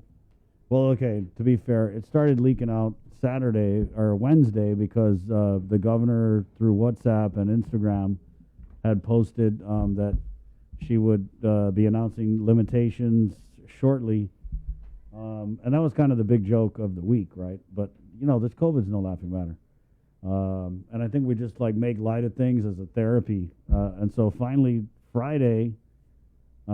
It started, people were saying oh, the governor's meeting with the speaker, she's meeting with the mayor, she's meeting with the judges, she met with the superintendent, and so word kind of started to filter out, and then so we thought, okay, here it goes, right? It's going to come out, but we didn't hear anything from the governor's office. What we did see was we started seeing different schools, I think also the Guam Women's Chamber of Commerce, they started announcing what the governor had allegedly told them. And so it was just a real cluster mess, if you will. Because we were flooded with the phone calls asking us, what's up? Is there going to be a press conference? Is this true? Etc. So I just messaged Crystal, are we going to get a press release or what? Right, no. Because everybody's asking us, and the governor's having all her hoo-ha-ha meetings and basically telling people what she's going to do, but not telling the media, which is your fastest way to get it out to the public and to the community. Of course. Meanwhile, we got scooped by the Guam Women's Chamber of Commerce. No knock on the Women's Chamber. I mean, they're friends of ours, but they got it out. Yeah, but what we had heard just from some multiple sources was that the governor had told different people that she met with that she did not want to have a press conference because it was going to be too confusing. Because I'm sorry, it's just that these EOs are confusing. That's the problem. That is actually the real problem, is that these EOs are confusing. So when you have a press conference, you announce them, the media just has so many questions just to unpack like the facts of the EO so we can go and tell people. And then the guidance doesn't come out to the following day or the following 2 days. So you don't know the specifics of everything. And even that's confusing. Yeah. And so we just heard from Chima. It is confusing. So you can only gather, if you're vaccinated, 10 indoor, 25 outdoor. But when we asked Chima, hey, so if a hotel is operating 100% capacity, what's to stop them from having an event at 100% with a number of people that's over the limit? And he said, I don't know. That sounds like an environmental health question. So we'll figure it out, because I guess it would have been too confusing for us to ask that in a setting with the governor and all the experts. But, I don't want to go into the whole communications failure of this administration. Again, we'll probably get to that later in the week. Keep moving forward. Let's Keep go. doing what we got to do. That's it. And we got Mayor Jesse Alec, who's the president of the Mayor's Council of Guam. Mayor, I know you're in some high-level meetings. We a day. With the governor. Okay, I'll interject there. I want to say that I agree with Sabrina. We need to just move on, because I think the more we delve into that, I lose more hair. Yeah. I mean, it's just you lose more hair and I get more gray. Yeah, I think I'd rather have the gray. Anyway, but you're right. I mean, it's like it's confusing for everyone. But I think I'm glad to hear that Tom Nadeau will come on at 8:00, because perhaps he can shed some light to the whole guidelines and really just push out that they're not about giving the citations and the fines. It's really about compliance. But then, as you were talking to Chima, it was kind of deja vu, right? From the very beginning, a year ago, or a little more than a year ago, everyone was worried about distancing, wearing masks, and keeping clean. And I think if we just focus on that, we're going to be okay. Yeah. We do have a lot of issues when it comes to the mayors about sports teams, about community centers, and the village gyms. But you know what? At the end of the day, it is the mayor's call. And it's the mayor's call because the mayor knows how these facilities are utilized and whether congregation is occurring, masks are being used. That it really is the mayor's call when it comes to those facilities. And for the most part, most of them are closed still. Yeah. And do we want to live like that forever? I don't want to live like that forever. I don't think we should make COVID run our lives. I think we need to learn how to become citizens within healthy citizens within this pandemic. I mean, because it's probably not going to go away for a while. So are we going to continue to revert to these regulations every time there's a surge? I think we just need to be prepared. We need to be prepared. We need to continue to keep ourselves clean, wash our hands, sanitize, just basic things like we did over a year ago. And everything I think will be okay for the most part. Yeah. Notwithstanding our economy and all the other big issues, right? Oh my God. That's huge. You're right, Yeah, Mayor. I mean, that's like, do we have to, I mean, that's such something else. I mean, I want to go and tell you about the elder justice system or elder justice center that I wanted to talk about last week, because you know what? Throughout the pandemic, we still have Manavko. Throughout the pandemic, we still have the Manhobin. Throughout the pandemic, we still have animals. We still have abandoned vehicles. And guess what? We're still here. Yep. We're still doing all that work amidst all of this. Mayor, let me ask, because You one of the still didn't get any ARP funds? Oh, you got jokes, huh? Oh, you thought, because Auntie Lou closed the school, everyone gonna get money now? A day, Malago girl. Well, can we start with all rise applications? Because Daphne said that the goal was to try and get these applications and the guidance to village mayor's offices today. Is that going to happen? Well, hope, yeah, for sure. I mean, I can't say it's going to happen. We're all kind of praying the same prayer. But you haven't heard anything yet. Then I guess I know No. it is early, but No, not yet. But of course, we're. I'll let you know what the status is for all the mayor's offices as far as opening on September 1st, because it was announced that they'll be available at 7 a.m. But our offices don't typically open till 8 because we operate during regular government hours. Right. So for the most part, I'm sure most mayor's offices will be open at 7 on Wednesday. But I'll let you know. I'll keep you posted. Again, the whole idea behind that, I believe, is really just to give everyone a fair shot at submitting an application. Picking it up and then submitting it. What I think we're doing for most of us mayors is we're encouraging our residents to sign up for a tax account online if you haven't already, because that's really the simplest way to do it.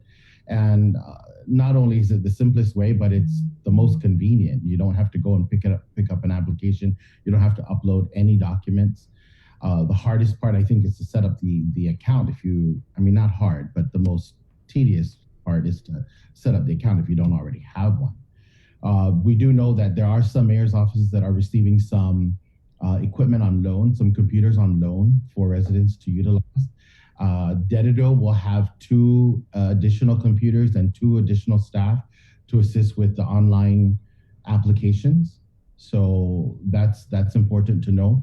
Dedido also has 2 other locations to pick up applications, and that's the Astumbo Senior Center and the Dedido Senior Center. So yes, in the midst of all this, we really are trying to help our residents get these applications out. When it comes to utilizing the mayor's offices, the mayor's office computers and their actual offices, we have to remember that we're still in the pandemic and not everybody can load into the office. If you're going to line up at the office, the whole gathering capacity does not apply to the government.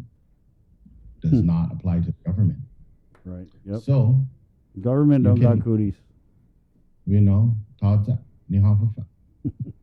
So line up. So line up. Yep.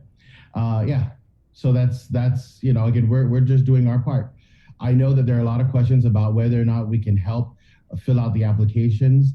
I've always cautioned my colleagues to not give tax advice because we are not tax preparers. Of course, if you are, then why not? But if you're a mayor that does not have tax expertise, and I would caution them in advising in completing the applications. But Daphne does say, and then our staff did go through training on the application. It seems to be straightforward. So I don't think there'll be any real issues.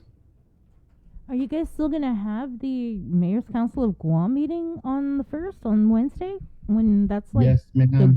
We are going to have it. It's going to be at the Agate Mayor's office. Oh, but what about that's like the day that people are going to go, that's race day. Well, we have staff. Sabrina, don't you know that we're the highest? Yeah, that's true. Okay. Okay. So what about the Mayor, are you guys, in 8 minutes, are you going to start enforcing the gathering? Are you guys the ones who kind of go around and check on that, or? No, we are not. I'm sorry to disappoint you. But we, of course, we're peace officers. So, and we want to, follow the law. And if there's something that we see that is, that doesn't follow the guidelines, we'll let the public health know. So public health and GPD will do that enforcement. But traditionally the mayors do go around. We do check our village, we do check our neighborhoods, and if there's 2 20 by 40 canopies erected and 200 chairs, or that's going to be an issue. Right. Yeah, so for sure, we want to keep our people safe, but we're not going to go around with our badges and our citation booklet going, giving out. So, yeah, no, we won't be doing that. Mayor, can you keep us posted if there's any developments at all with the All Rise for Wednesday? Sure. As soon as I know, I'll let you know. I'll also send you a list of. I do want to confirm which mayor's offices are going to actually be open by 7 a.m. on Wednesday, and let you know, because that'll be important information. Right on. Just so that we don't have everyone lining up at 7 a.m. or before that, and the office won't open till 8. Right. Thank you, Mayor. You guys still on target, or it's all the plans for the senior senators? Is that like off the table now? No, they're not off the table. We're continuing to work with the Division of Senior Citizens to see, of course, the pandemic status, of course, changes a lot of things, but we still want to get our Manamco prepared to enter the center safely. We'll be meeting sometime this week, and hopefully we will have a better status update on what's going to happen for our October 1st opening. If it's, in fact, it'll still open October 1st. Also, you got all mayor's employees up to date with COVID differential? Not that I'm aware of. I'd have to double check. I believe they did receive their last the 13th or the 14th of August. Yes, I believe they did. Okay. Thank you, Mayor. Good luck this Thank week. you. All right, we're going to try and get Daphne yeah. on tomorrow, to Okay. ask about this. Great. I'll keep you posted too as soon as I know. Be Thanks, safe, Mayor. Mayor. Thank you. Okay, adios. Okay, that's that. 7:55. Let's keep it in the KUAM newsroom room. We're getting a bunch of different schools on a little bit later in the show, but let's just go ahead and start it now with from Guahan Academy Charter School. We have former speaker Judy Wampat. Thank you for joining us this morning. Buenas, thank you so much. Good morning. Right. So I guess what was your initial reaction to the governor's announcement on Friday?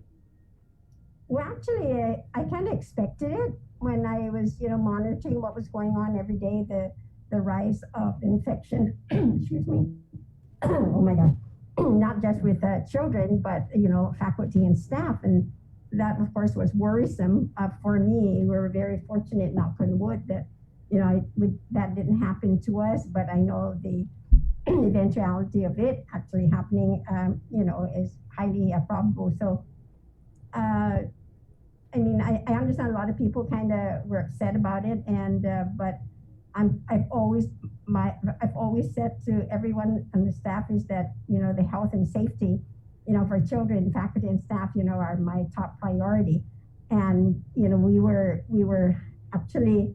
It happened just before I was supposed to meet with the leadership team to make some changes in terms of our schedule and how we were going to deliver instruction, but more importantly is how are we going to keep our children socially distanced from each other. And it's really difficult. It was a challenge for us because children were just so happy to come to school. They were happy to see their friends.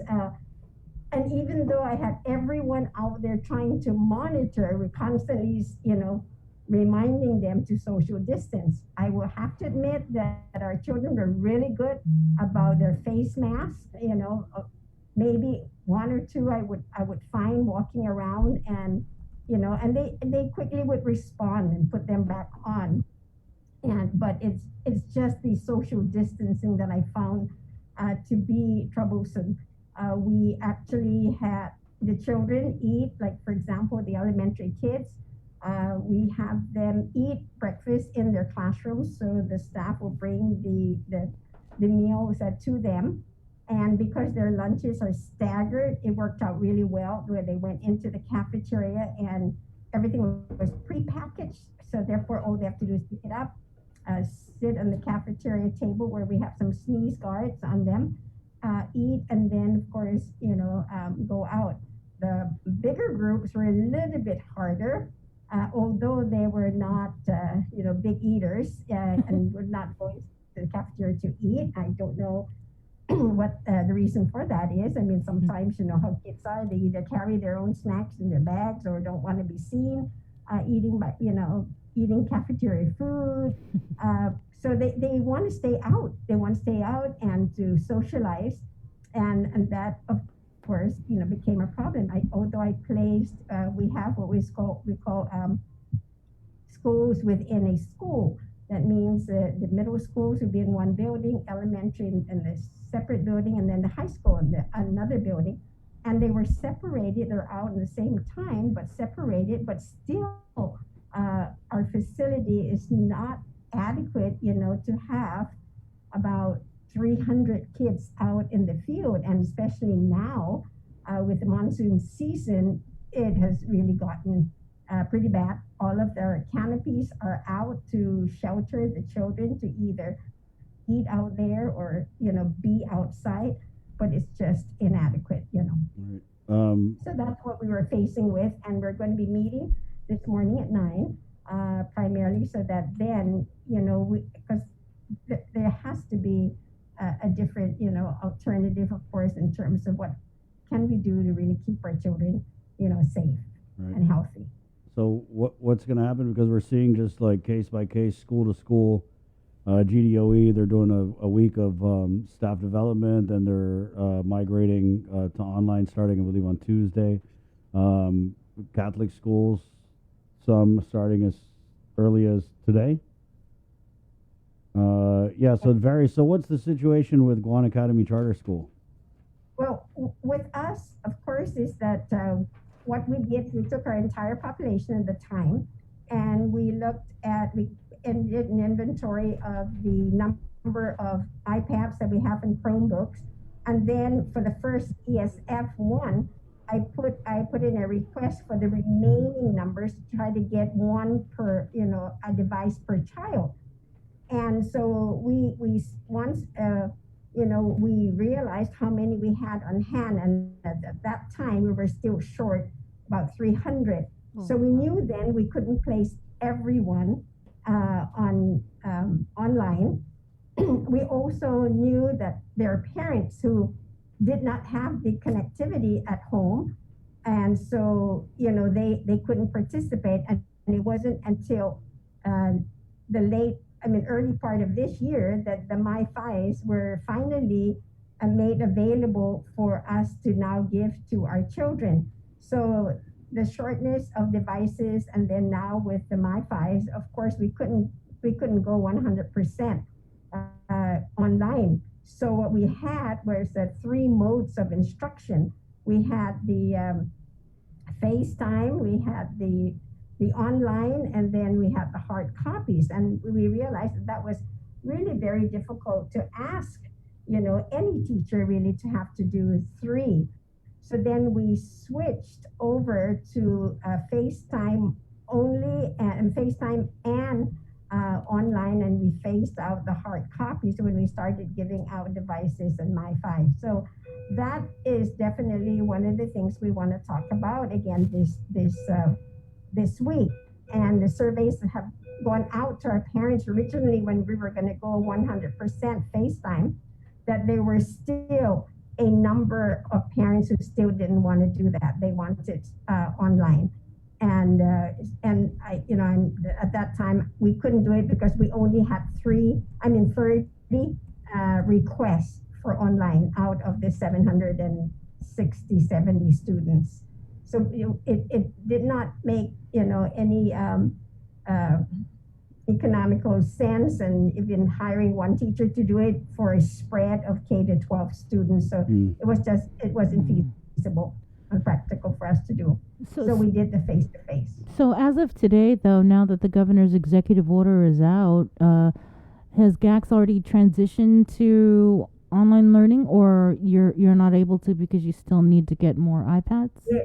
We're not.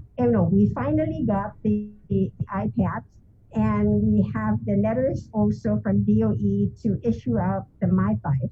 So what we're doing this week is that because I have a number of teachers who are new to the system, and we have new TAs as well. So those are the individuals we're going to have to train this week to get them ready to be able to do online teaching. So we will start the same date as GDOE, which is September 7th. So we're going to be working on exactly, when we're going to, who we're going to train, retrain, contact parents to come and pick up the devices, contact parents to pick up the MyFis, and then take them out to IT&E and pick up the MyFi. Right on. Set up the children's, of course, password, emails, all that.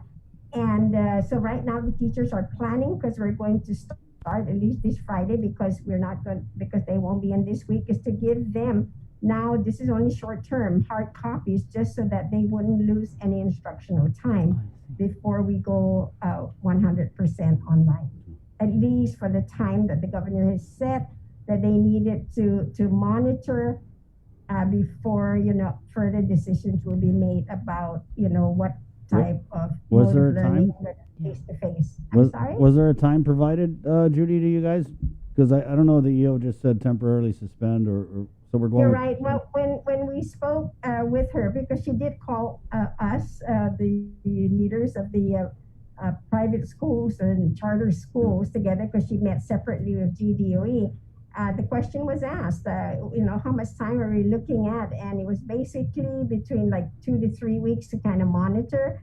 I know it sounds almost kind of ridiculous for us to do virtual for 2 weeks and then we go back to face, but I don't believe that that's the situation. I think it's just to monitor the numbers and then have the numbers drive exactly what, the policy will be. Right, but then at the end of the day, the benefit is that if you're able to stand up this online, I mean, this goes for all the schools to kind of reacquaint ourselves and then, train all the new people on it.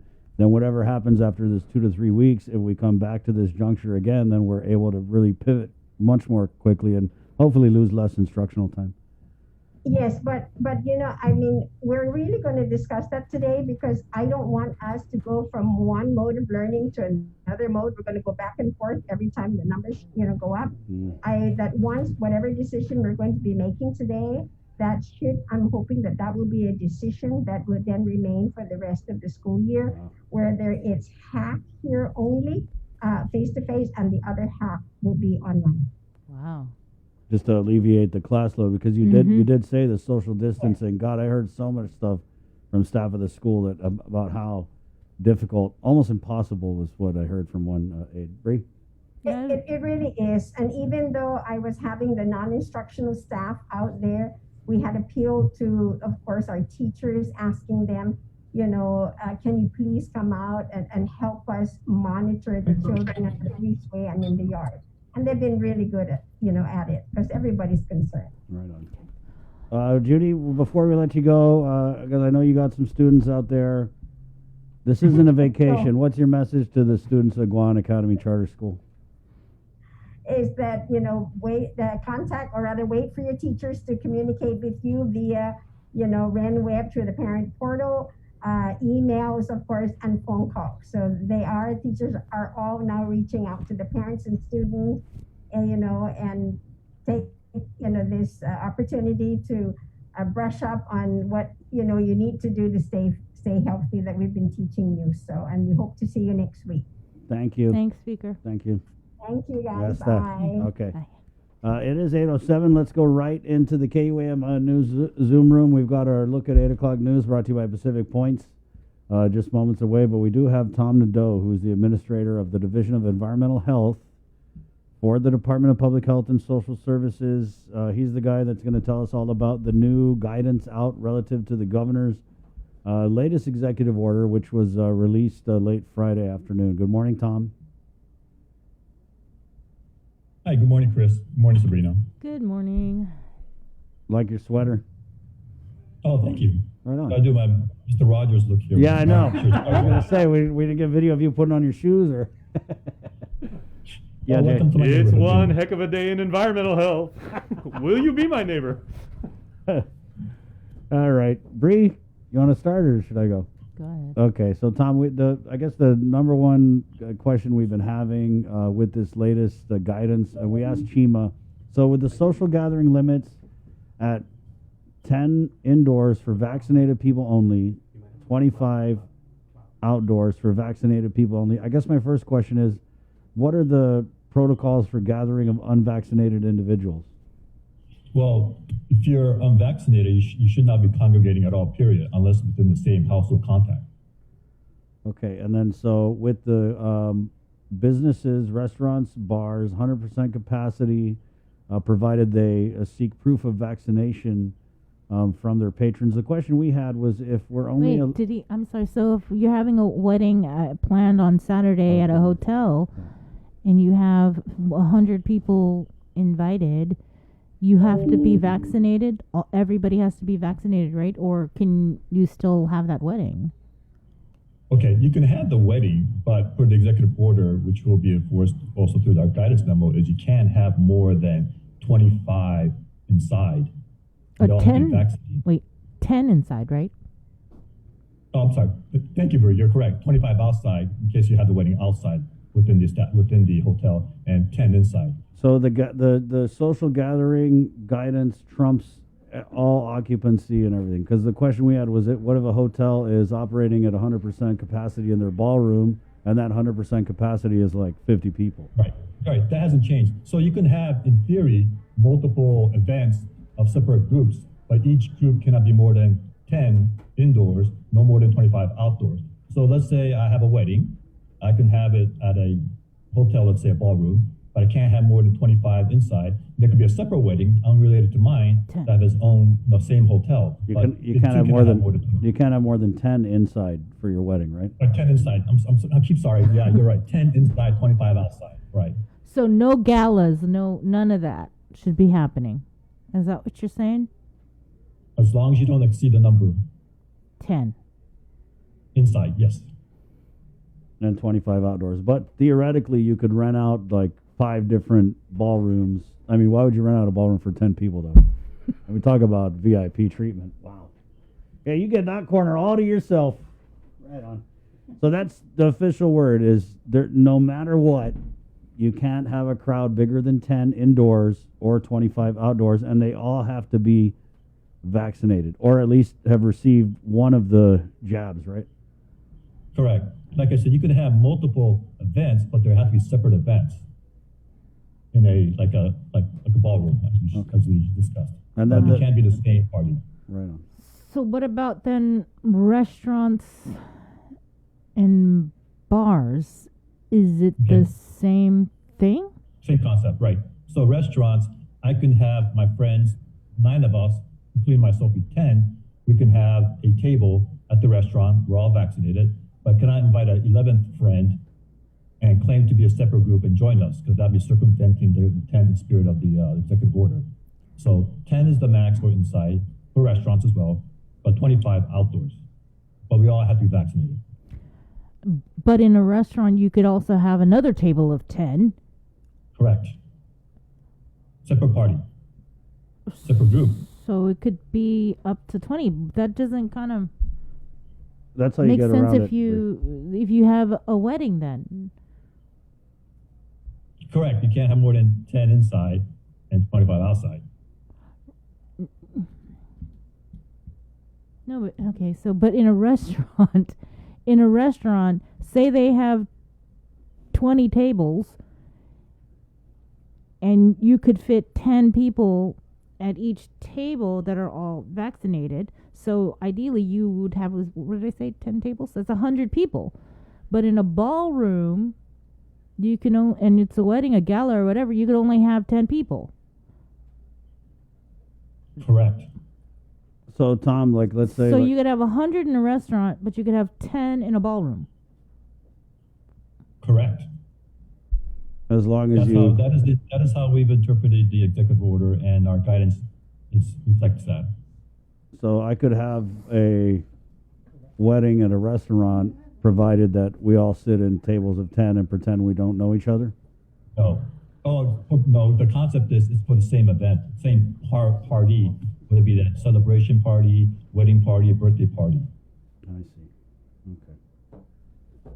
Does that make sense? Yeah, Tom, so just so we're really, really clear, really so crystal clear, absolutely factual on this, again, could you go over the limitations for gatherings as they apply to hotels, bars, and restaurants?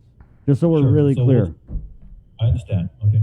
By the way, as you know, these are all subject to change for next executive order or guidance memo. So as it stands today, currently, how the department has interpreted this is to say, let's say we'll take the restaurants, right? So you have a restaurant, and let's say its occupancy load is total is 100. So there's no limit to total occupancy load for like restaurants. And let's say it's 100, sake of argument, okay? So based on the current guidance, you can have 10 parties, 10 groups, have their own table of 10 people each. So that's 10 groups, 10 people, 400 people. So that's allowed. So meaning if I come with my 9 friends, I can get a table, provided we're all vaccinated, and that's fine, right? So another group who I don't know, not related to my group, my party, they can bring their 10 friends and occupy that same establishment, but of course maintain the necessary distance and occupy that table, and that's fine. And another group, all the way up to 10 groups for 100 capacity. So that's allowed. Outside, same concept, except 25. But we all must be vaccinated as well outside.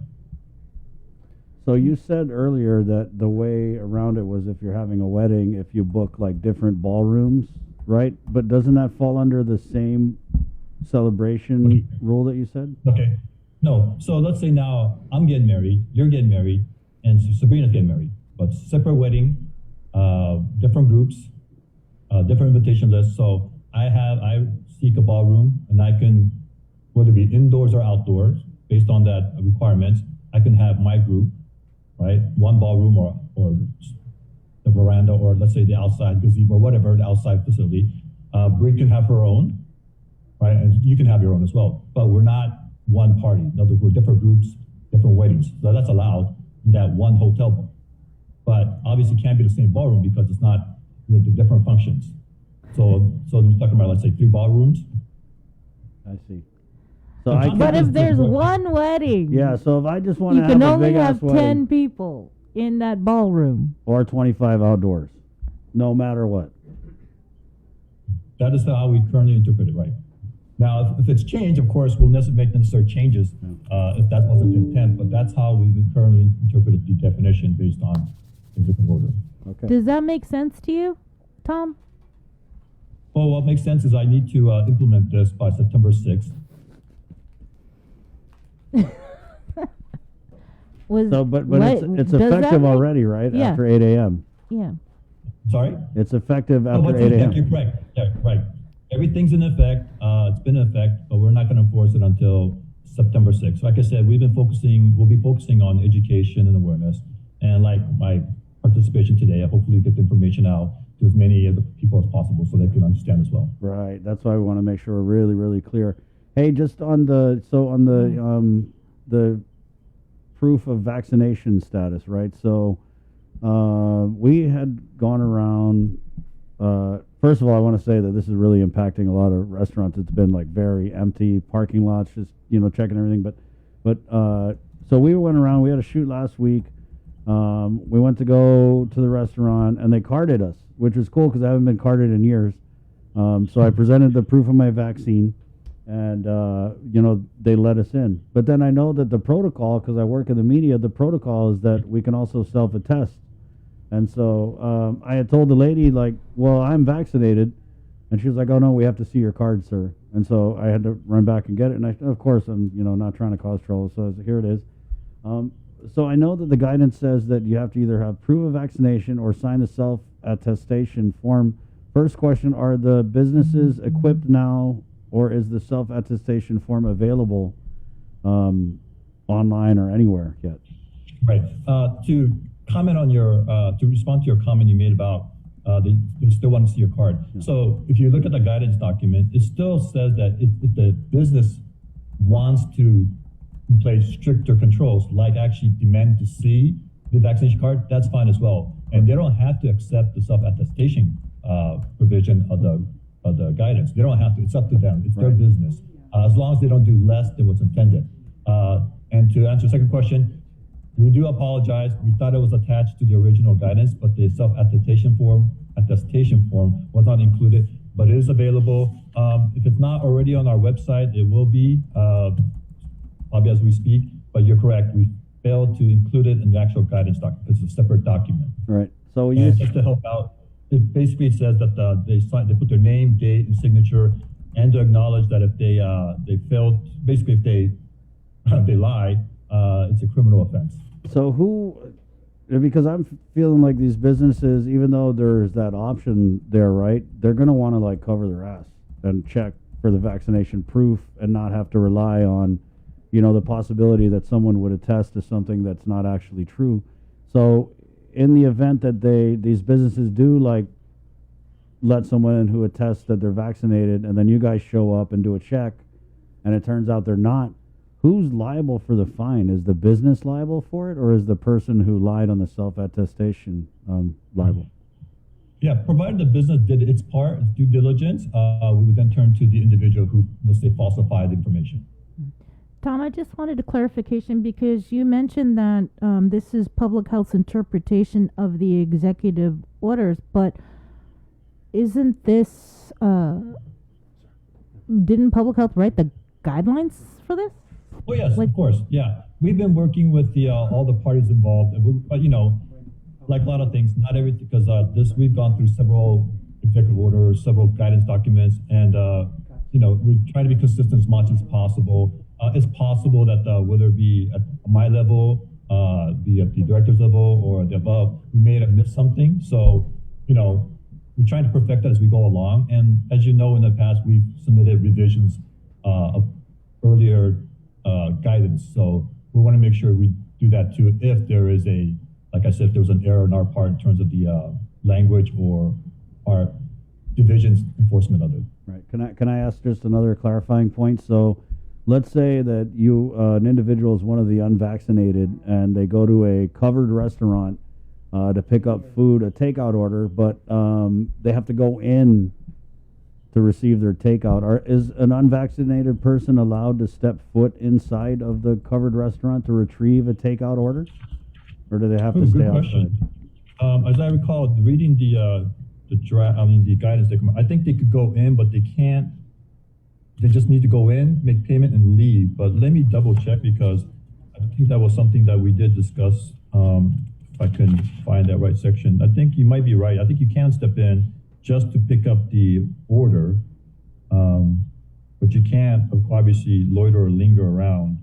But let me double check. I need to find the document, Chris, but that's a good question. You probably read it as well as I did. So if you give me a minute, or you can move on to another question while I look for it. Okay, I got another question. So what about kids, right? Let's say that someone's eating out with the kids and you have, a 12-year-old unvaxxed or, an 8-year-old unvaxxed. Are kids allowed to go in to the restaurant and dine in with their vaccinated legal guardian or parent or whatever? Right. As long as they are less than 12 plus 1 month years of age, they don't need to be vaccinated or show proof of vaccination. Because you can't get vaccinated right now if you're less than age 12. Right. So 13, 14, 15, 16, 17, if you're unvaxxed, you're allowed. Right. If you're unvaccinated, you're not allowed to go in. Okay. And then also for the gathering, if you have grandparents who are vaccinated who stay a couple houses down from their grandkids who are unvaccinated, are the grandchildren unvaccinated allowed to visit with the grandparents vaccinated if they live in separate households? That is a good question. Okay, so the intent, of course, is to control the movements of, prevent congregation, but also to minimize interaction of unvaccinated with, who may possibly get infected. So just based on that comment, I would say, I tell you what, if you look at the definition of congregation, it says if you are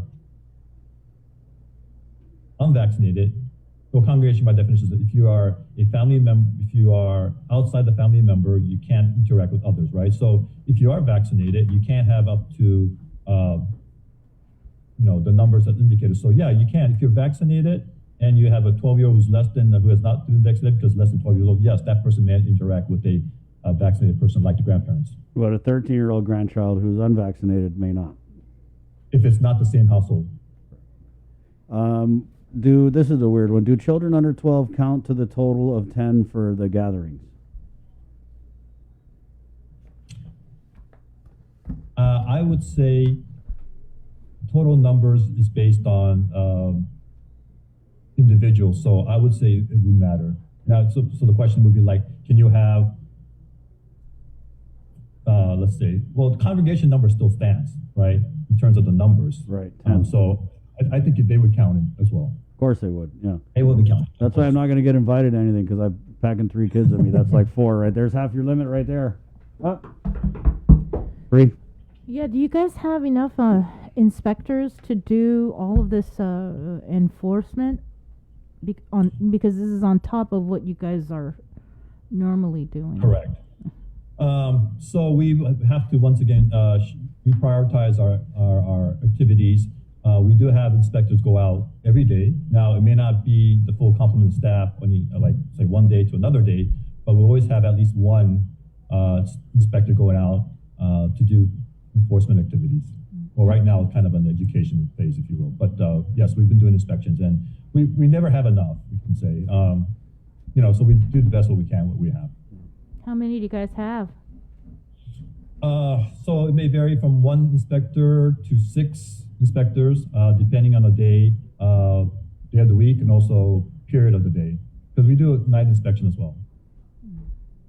Are you tracking any impending restrictions or further modifications for bars since they continue to operate 100% capacity, and we've heard from Chima that there have been several clusters associated with them? I have not received any information on that. Did you ask about self-attestation?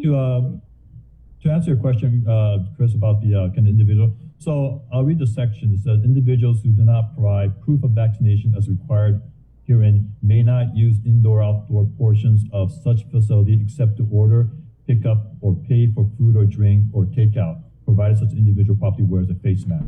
So person may go in, I pick up the food order, provided is wearing a face mask, but the intent is just to pay, pick up, and leave, not to loiter or linger around. And it's up to the establishment to control that. So just because I want to cover all the situations here, in the event that a restaurant is backed up on takeout for whatever reason, maybe people don't want to go in because they don't want to deal with showing the form or whatever.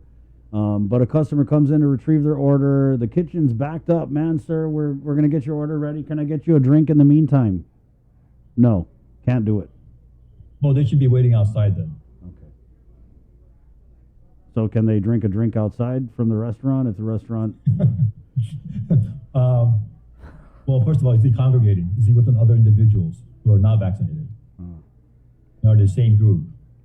So, we're trying to, there'll be definitely gray areas, Chris, and we foresee that and we expect that. I think the intent is, what's the establishment doing? Are they making their best effort? What's the individuals doing? Are they trying to making their best effort? We're not there actively to go out, issue tickets or citations. We really want people to comply. We really do. We don't enjoy issuing out tickets, nor closing establishments. We don't, believe me, we don't. But, if when necessary, we will. Social distancing enforced with the 100% capacity, right? Yes, 100% capacity is still allowed. Right, and so that's kind of what's different because we did away with social distancing the last, it's been a few weeks, right? So now when you go in, it's 100% capacity, but we will see the social distancing measures back in place. Yes.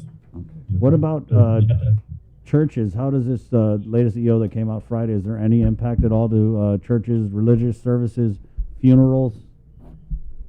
Going to churches, that has not changed. There's a separate, as I recall, executive order and a guidance memo, so that's in place. So that has not changed. So that's the status quo for that, along with funeral. And funerals, you're limited now to 25 vaccinated individuals outdoors, Tom? Is that what it is? Because, there's unvaccinated people who want to go to funerals, too. And I want to make sure we're clear. No, funeral was not included as part of the covered establishments, nor is it, I think if I'm not mistaken, I think we do not even include that into the definition of congregation. Okay. But I would have to double check what the executive orders indicated. As I mentioned, we're here to try to stick to the spirit and intent of the executive order, and I do recall that funeral was not explicitly mentioned, so I don't think that's part of the covered requirement or the restrictions. That's interesting because we had some funerals that were labeled as super spreader events during the first surge. Well, it comes back to the individuals. If you come as a group, that might become an issue. In other words, if you come as an individual or within the definition of household to a funeral, then that should not be an issue.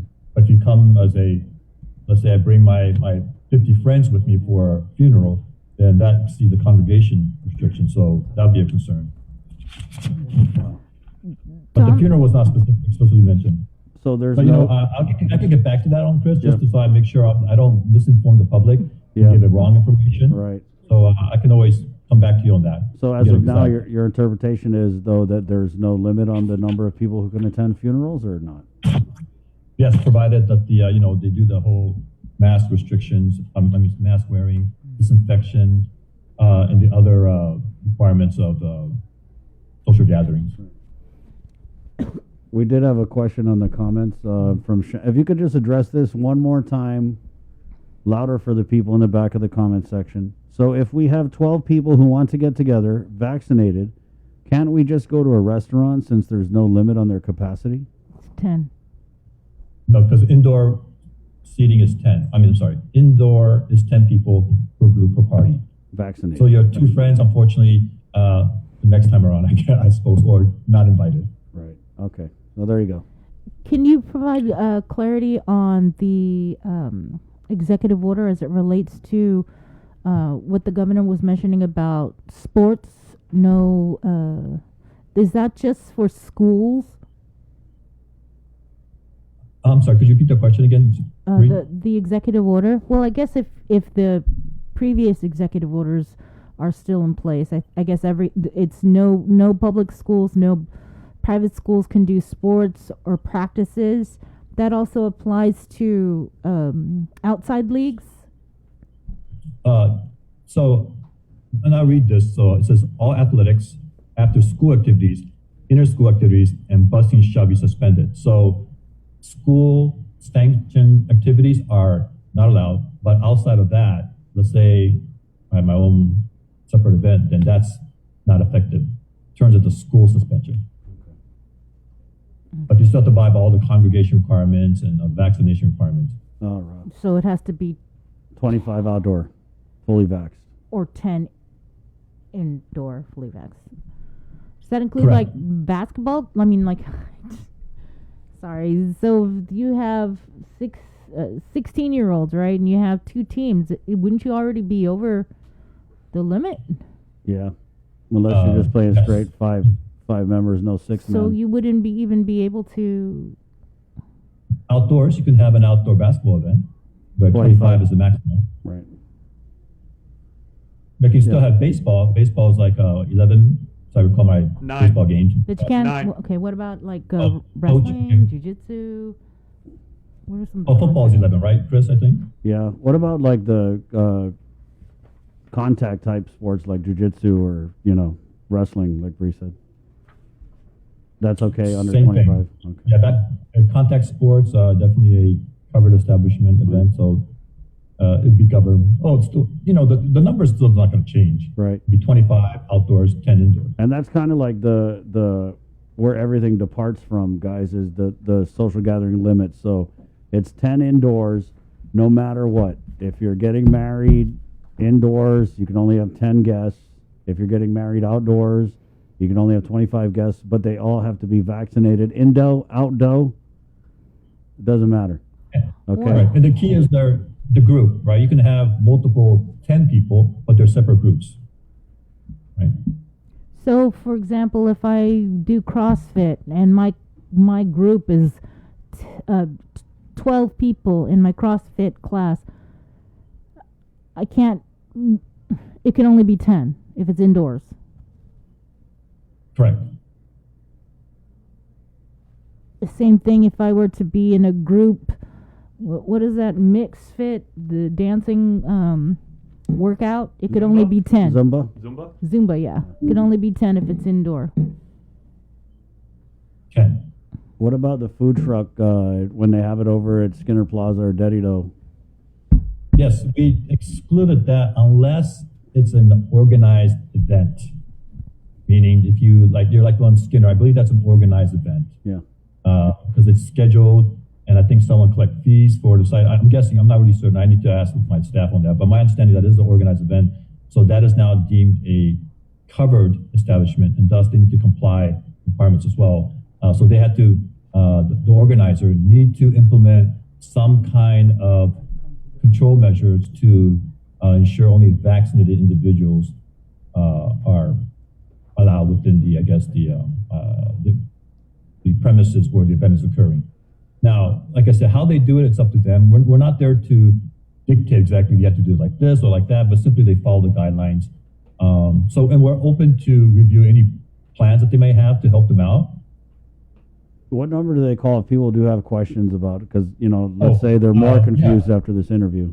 Is there like a hotline? Yeah. It seems like there's no spectators. I hope not to confuse. Yeah. If you give us I'll give you our email address. Okay. We can send all the questions and we'll do our best to answer them as timely as possible. So it's dphss-deh@dphss.guam.gov. One more time, dphss-deh@dphss.guam.gov. So if you send us an email, we'll do our best to respond as quickly as possible with the answer.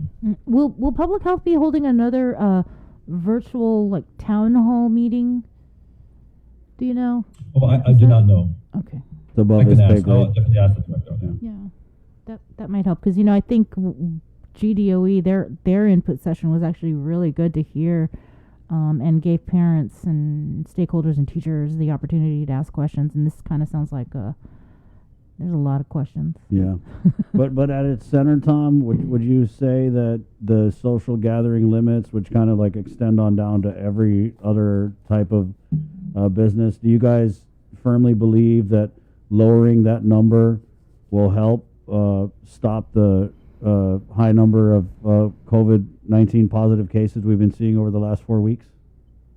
Oh, well, I'm not the Division of Environmental Health. We're not in we're not the authority or the involved in the decision making on that regards. Yeah. But my understanding is that's the whole intent of the executive order is to reduce the number of infections. So we're hopeful that this recent executive order and a new guidance will assist in reducing that numbers. We're hopeful. I just had one more. Dedito Flea Market. You mentioned Skinner Plaza because people accept fees. It's an organized event. What about the Dedito Flea Market and then also the food truck thing they do over here on certain days of the week? Are those going to be covered? If it is an organized event like the night markets, yes, they are deemed a covered establishment and they need to follow the guidance as indicated. So everything from the checking for vaccination, and the other requirements that's indicated. What about the flea market? Would you say that's an organized event? Oh, no, definitely. It's that in the yes, that's definitely the organized event. Okay. Just one more because I want to make sure this is clear. If I have a total of 40 people attending an event at a restaurant indoors, is that allowed? 10 people per table, but under one social event. One social event like a birthday? This is a question from one of our viewers. So Yeah. it's Oh, one the answer is social no. event. What was that? No. The answer is no. You can't have a birthday party for 40 people at a single establishment at the same time because they're all there for one event, which is to celebrate a party, right? Individual's party. Now, you can have 10 different birthdays with 10 people for each party, but you can't have 30 or 40 people for one of those birthday parties. But Tom, I just got to ask because I want to go back to when the bars first opened. And I don't want to make it awkward, but I know that the governor had a fundraiser and how she was able to get around the limit was that they had rented they had entertained a certain number of people for 30 minutes. They had 25 people, and then they moved in the next 25 people, which is a pretty clever way to get, kind of around, if you will, those protocols. And that's why people are asking is because we've seen the precedent set where, even at the highest levels of our government, people have kind of tweaked these protocols and maybe some would say flipped them on its head to get around it. So that's why we're asking what options, let's say a wedding, let's say I have an outdoor wedding. Can I do something like that where I have 25 and it's okay, it's been nice spending time with you guys, great hour, let's move the next 25 in. Because doesn't that violate the intent and spirit of the executive order? I can't comment about the event that you shared. I can't comment on that. I'm not aware of that. Okay.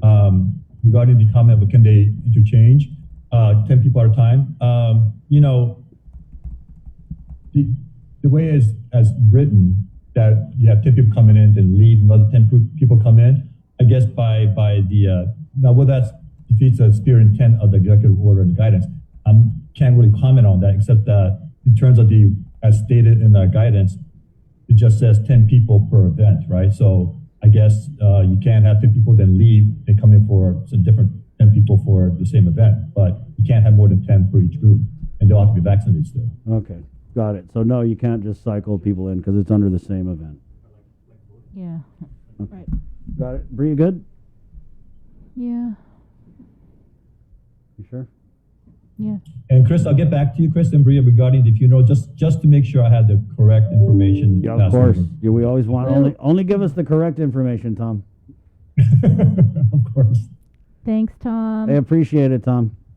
All right. Thanks, Chris. Thanks, Bria. Okay. You guys have a good day. Be safe. You too. Thank you. Right on. All right. It's 8. Did I do that out loud? You did. Oh my God. You did.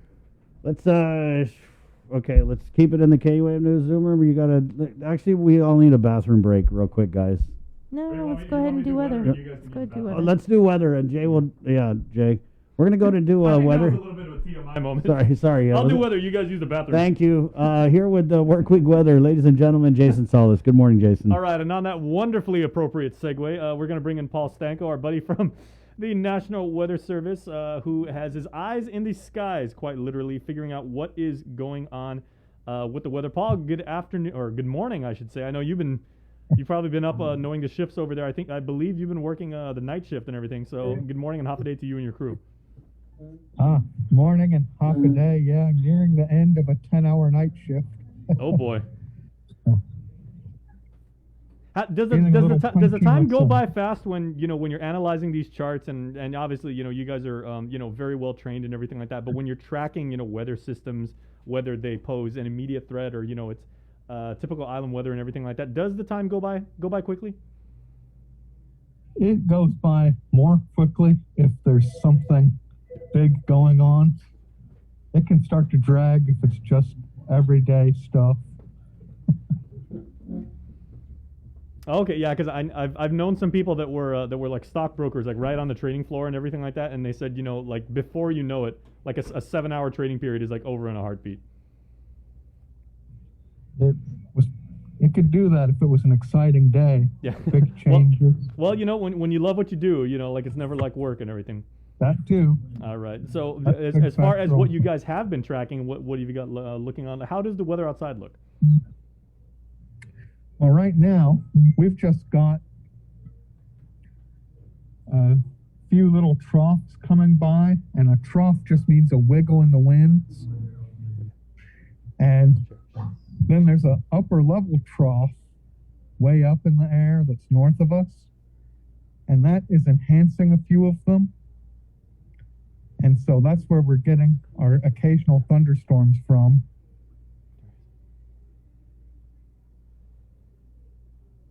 Okay, are you still there, Jason? Yep, I got you.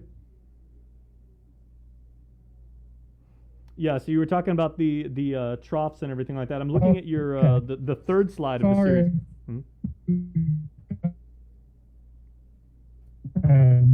So those little troughs are just wiggles in the wind, but that's just enough to shake loose some moisture. And that's why the moisture is coming and going, kind of. And that's what we're trying to do in this case, is just time those comings and goings. And that can get pretty tricky. And especially when you're trying to time whether or not there's any thunder. Mm-hmm. And what again is, because I know like the old rule that we used to pass around like in elementary school was, is it when you see lightning, you count a certain number, you do 1 Mississippi, 2 Mississippi, and then when the thunder hits, or is it when thunder and then you hit like the lightning, and that's how you can tell, how intense the conditions are? Well, that rule works as a rule of thumb because the speed of light is a lot faster than the speed of sound. So you can treat the speed of the lightning that you see as being basically instantaneous. I mean, there is a time delay, but it's so short you won't even notice. However, the speed of sound being quite a bit lower, you can use that delay to figure out how far the lightning was away from you. Mm-hmm. So that's why the rule works. Okay, so we can kind of use that as good, like at-home armchair meteorologist, right? Yeah, it works as a good rule of thumb. If our systems aren't working real well, we'll sometimes use that ourselves. So. Excellent. When you don't have a couple $1 million worth of super high-tech federal grant computer equipment around you. I'm extremely jealous, by the way. Yeah. Okay. So Paul, probably setup. the question that everybody wants to know now, out here on Guam, especially with all of our kids from pre-kindergarten through 12th grade having to stay home this weekend because school face-to-face learning has been suspended. Kids might be doing a little bit more errands around the house. Parents might say, come outside and let's do the yard together and everything like that. What are you projecting the conditions are going to be heading into the latter part of this week? So if kids want to maybe be out in the yard, or you might have a family exercise session out in the yard. Is that going to be possible? Well, Thursday and Friday should be fairly amenable, but Saturday and Sunday the weather's going to be degenerating again as the next trough comes through and the upper level trough is still there. And so we're actually looking at the numerous showers being possible that time frame for the weekend itself. Okay, so weekdays should be pretty good. So if you need to do stuff around the house and everything like that, get that done maybe during the weekdays. And then weekends, that's when you maybe want to make it a Netflix hangout family day. Yeah, and Thursday and Friday are probably going to be the best days for being outside. Mm-hmm. Okay, and since we are expecting showers, are these scattered showers, isolated showers? And kind of real quick, though, can you kind of differentiate the two? Because we use that term so often and everything. I think when you hear scattered versus isolated, which one is more severe? Okay, isolated says that about 10 to 20% of the area is going to get showered on. That's your estimate. And scattered means 30, 40, or 50% of the area is going to get showered. Mm-hmm. So that's definitely more showers. Okay. And numerous, which we have the forecast this time.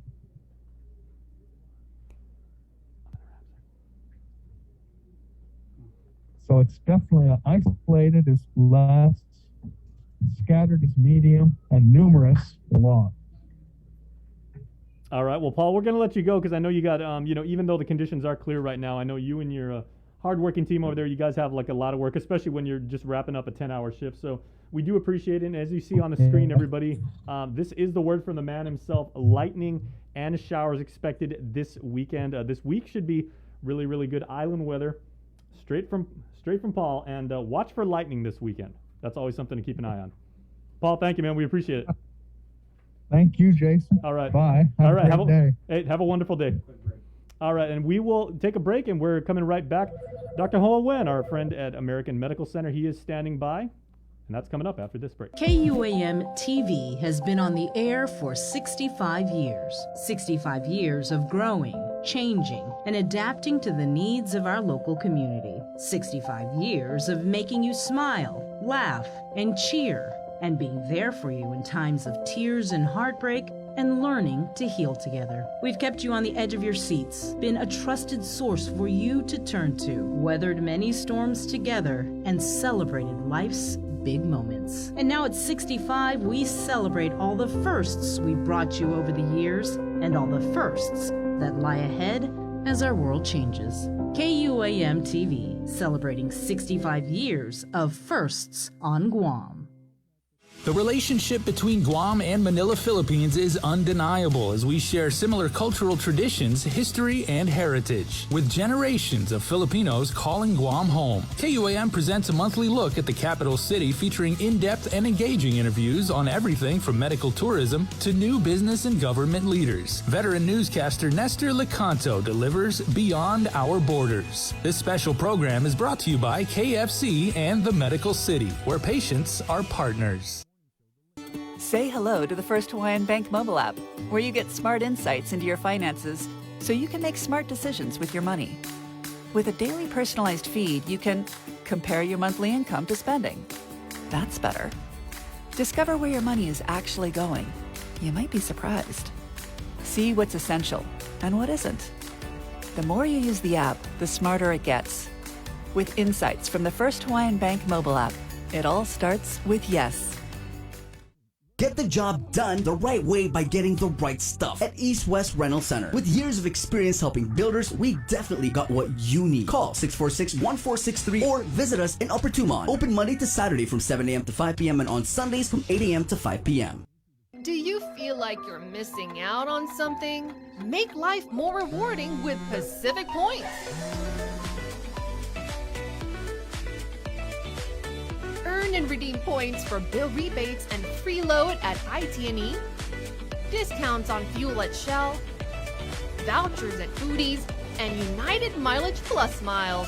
You can even pay with Pacific Points at IT&E, Shell, and Foodies. Pacific Points. Do more, get more. GU Self-Storage, conveniently located near the Harmon McDonald's, offers fully covered loading and unloading area with individual pin-coded gate and door access. Call us today at 648-7867 for more information.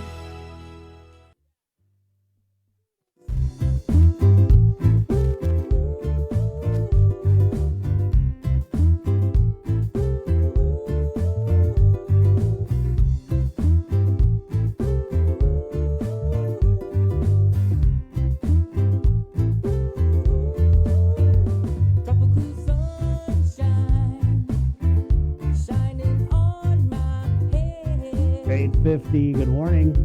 And coming up on the show, gonna break bread with just a bunch of schools. We got Harvest, Father Duenas, the Archdiocese Catholic Schools. Also a catch up with Mark Scott of the Guam Guard. But first, let's head into the Zoom room where we have from American Medical Center, where they've had a very, very busy last few days. The former PAG chair, Dr. Ho Wen. Good morning, Doc. Hi, good morning, Chris. Good morning, Sabrina, John. Good morning. Let's just get right into it because I know that we had spoke over the weekend. You're seeing a lot of traffic at AMC, and I know you also know of a lot of traffic at GRMC, and this is relative to symptomatic cases. What else can you tell us, Doc? Yeah, I think that we kind of have to really approach everything, guys, in back to the basics. And really, I think the mask, the hand washing, the social distance had to go back both for fully vaccinated and vaccinated people.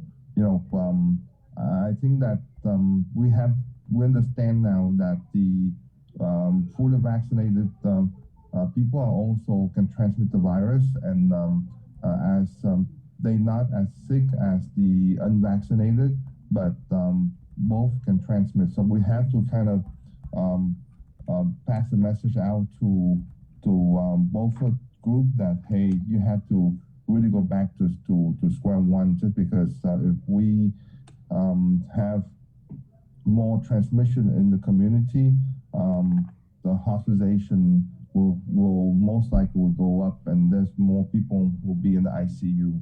So what we noticed is that, you know, we used to see a whole lot more unvaccinated people that turn positive and symptomatic.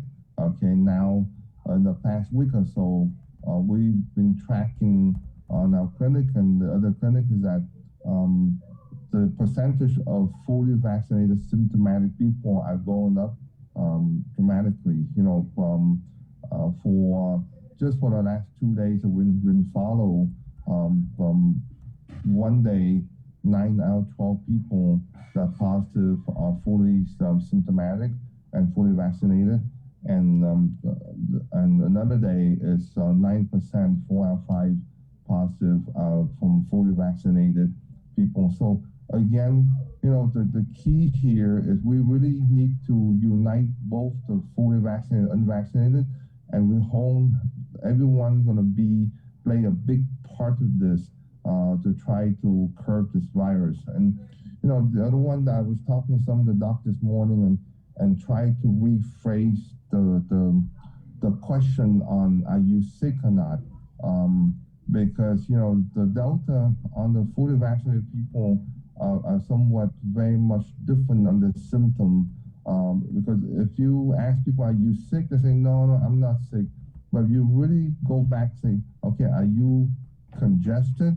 Oh, they say, yeah, I have a cold, So I think congestion, headache, and sore throat, those are the ones that you really have to ask specific questions. Because people understand sick and congestion are totally different. But those symptoms, that mean that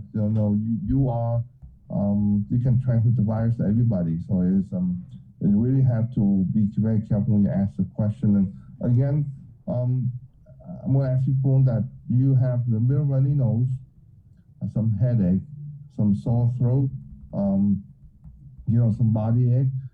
Please come in and get tested. Don't go to work, because that's all we see is they don't feel that sick, but they go to work, but then they really have a high rate of transmission to people at work, and that's what we see the surge, and we have to slow down the surge somehow. But yes, we need to speak in the same voice, both vax and unvax, and we need to be careful and go back to square one. Doc, let me ask though, because you're, and this has been the conversation with the vaccinated being able to catch it and spread it. But with these cases you're seeing, like, what are you tracking? Is it just that the Delta variant is so severe, or are you seeing some of these patients where they took the vaccine, 6, 7, 8 months ago, and we're starting to see that, right? Because they say after 8 months you got to get the booster. So is it just all of these things happening at the same time, or is it just strictly Delta variant?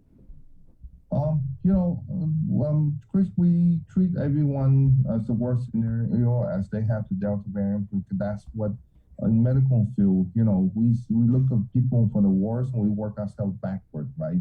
So right now, just like the Mandarin, the Delta variants are the main culprit right now. So we have to treat everybody in Guam like they have the Delta variant. That's how we going to curb the surge, but we have to think for the worst.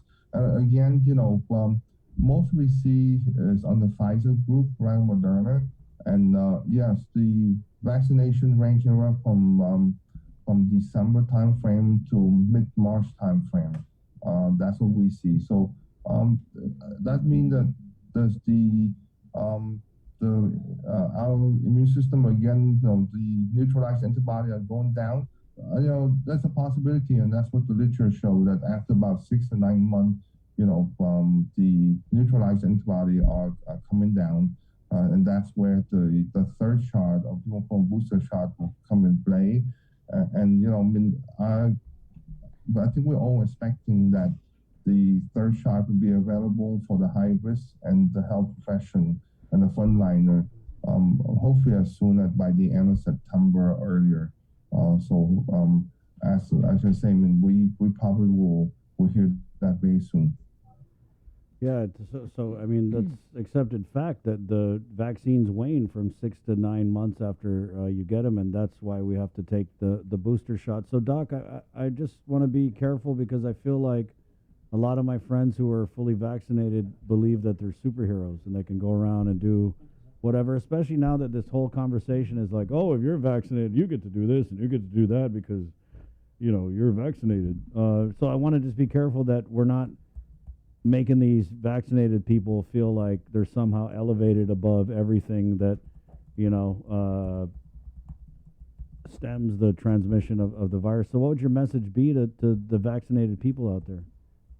Yeah, Chris, like I say, we need to stop segregating when the fully vaccinated and the vaccinated. We need to stop doing that. I think that everyone should be treated the same, unvaccinated, because to fight this virus, we need everyone's effort. Yes, I think the message come out that, hey, if you're fully vaccinated, and the majority of our people do think that if they get vaccinated already, that they won't get sick. I hear that message every day in our practices, because how can it be positive? I'm fully vaccinated.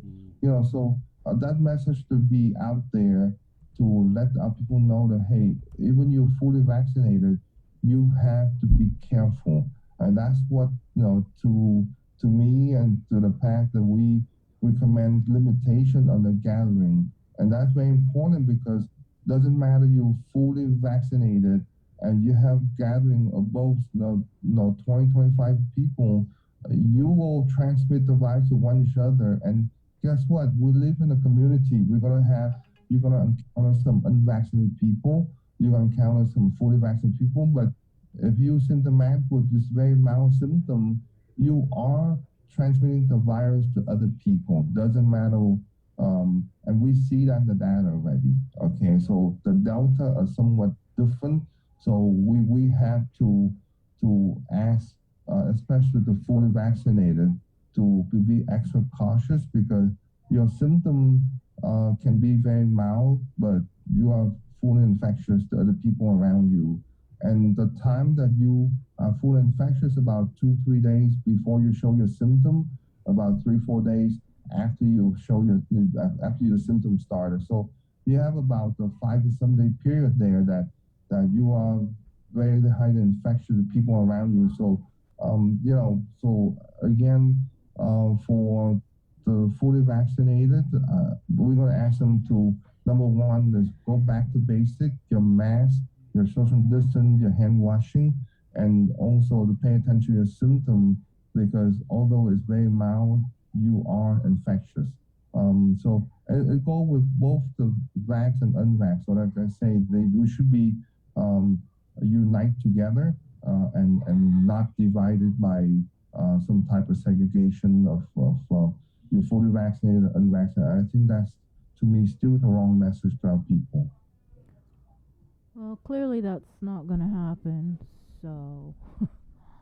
Yeah, no, to me, immunization is the key, and I'm always going to push that. I believe in that because, it decreases the hospitalization, but again, you still need to make sure people understand that it decreases hospitalization, decreases the death, but you still can transmit, so you still have to go back to square one and do the basic, okay?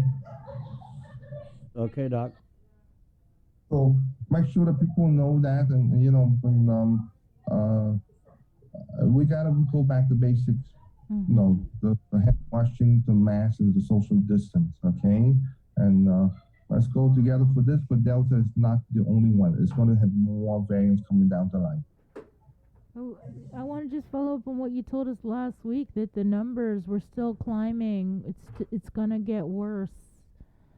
Yeah, it's going to get worse. But what I'm concerned about is that the testing strategy go from one extreme to the next right now, and the binax will create a loss of false negative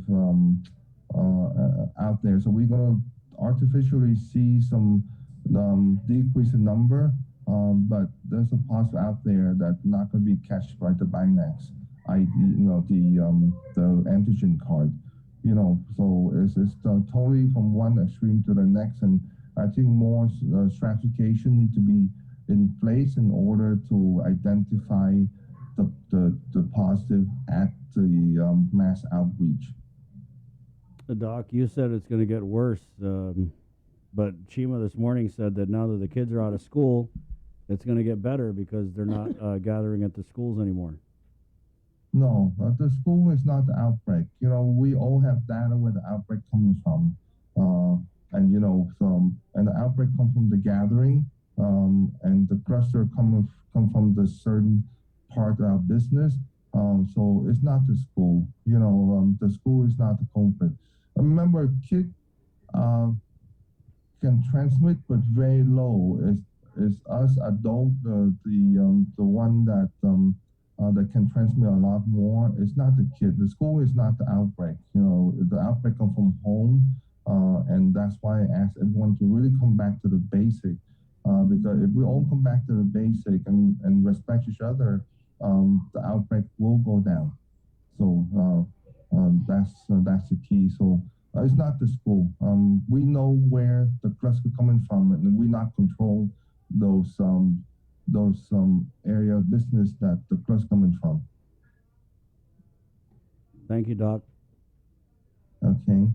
So Hey, congratulations. Can I send you guys a pic real quick? Just hold on, okay?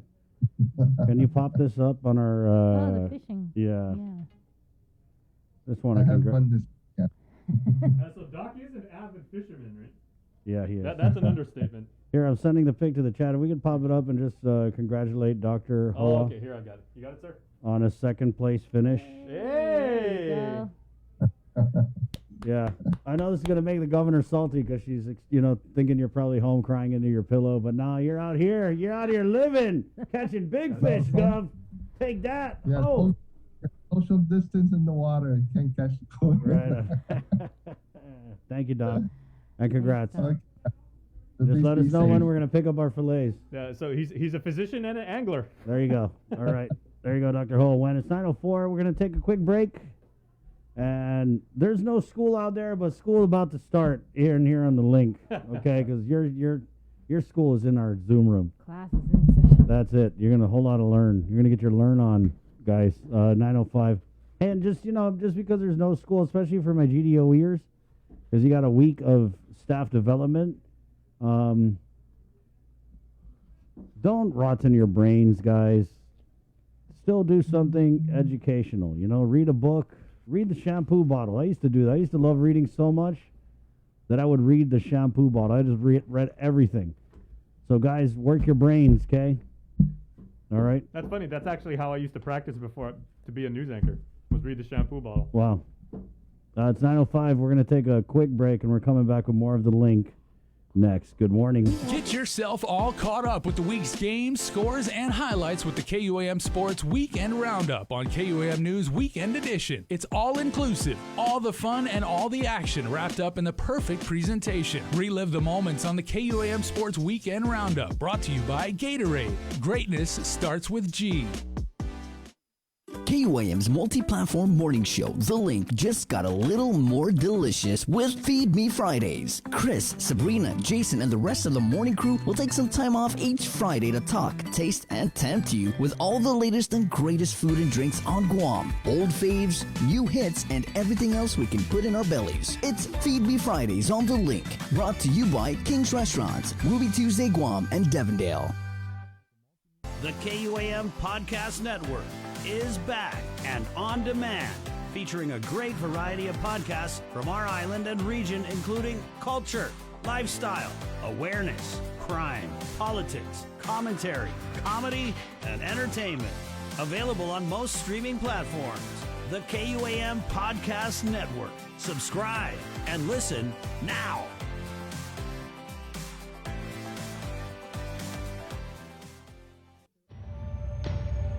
Listen, watch, and learn from the daily Chamorro news updates from KUAM News. Catch them on The Link during the 8 o'clock hour, streaming online on Isla Radio, or on the KUAM News YouTube channel for your convenience. Tune in and stay informed, all while preserving our precious culture through the daily use of our native Chamorro language. Chamorro news updates are brought to you by your familia at First Hawaiian Bank.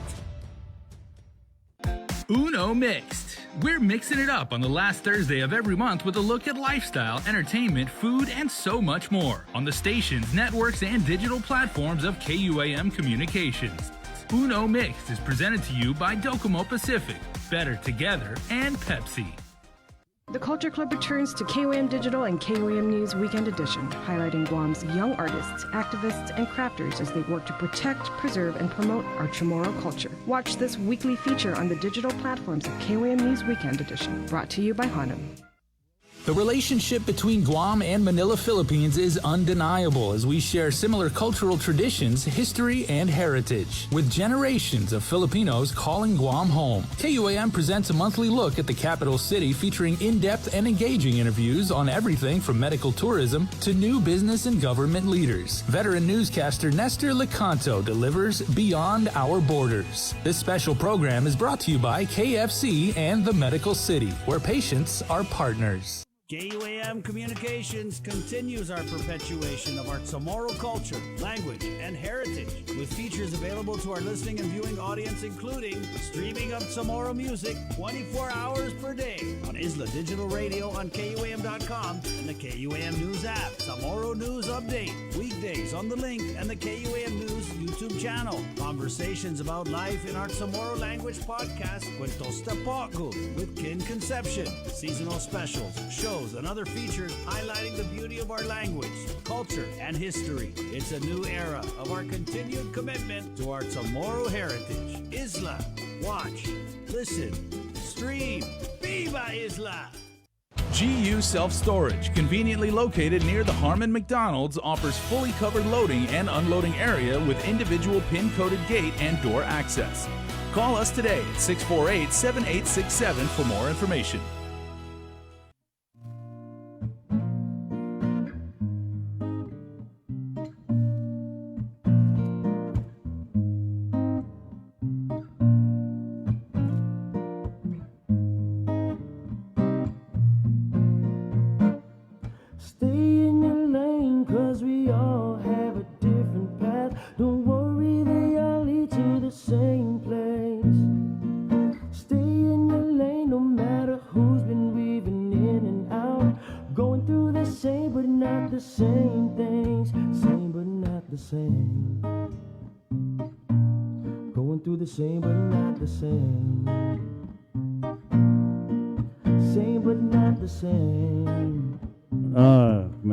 Good morning.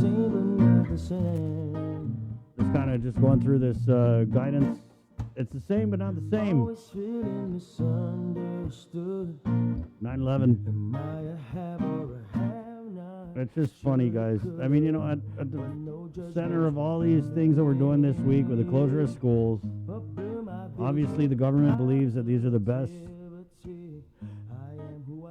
measures available to them to stem the spread of what many are saying is the Delta variant in our community. So it's always interesting to me when these restrictions come out, how long we've been in this pandemic, the first thing people do is like, okay, how do I get around these restrictions? How do I? Because it's unfortunate that the precedent was set, and I tried to ask Tom Nadeau of Environmental Health not to put him in the hot seat, but when they reopened the bars, there was a limit on gathering. And our governor and lieutenant governor, on the first day they reopened the bars, right? It was like the day after, they had a huge fundraiser, but they couldn't have a huge fundraiser, so they got creative. And what they did was they had 25 people come in and schmooze, and then it was like, okay, 30 minutes of you guys, we need some new schmoozers to come in. And they would exit those people out, and then another 25 would come in. And so we've seen, even at the highest levels of our government, they will wiggle and pervert the intents of these protocols, which they say are meant to protect us. So that's why people are like, how do I get around it? Because we know it's monkey see, monkey do. And if the king of the jungle is doing it, then guess what? All the little people are going to want to do it too. And so I would just say, guys, I mean, it's pretty clear, vax, unvax, whatever. It's everywhere.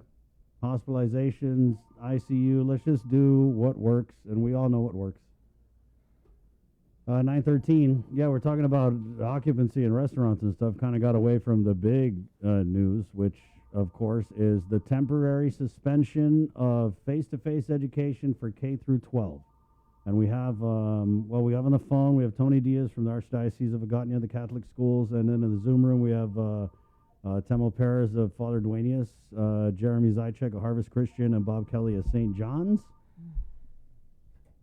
School is in session. Let's, Mr. Perez, if we could start with you, because I know over at FD, the Catholic schools last week were trained on how to use the test machines, and so you guys are doing a testing at FD today, right? That's correct. We've been doing the Abbott Binax Now test. So it's a rapid test, antigen test.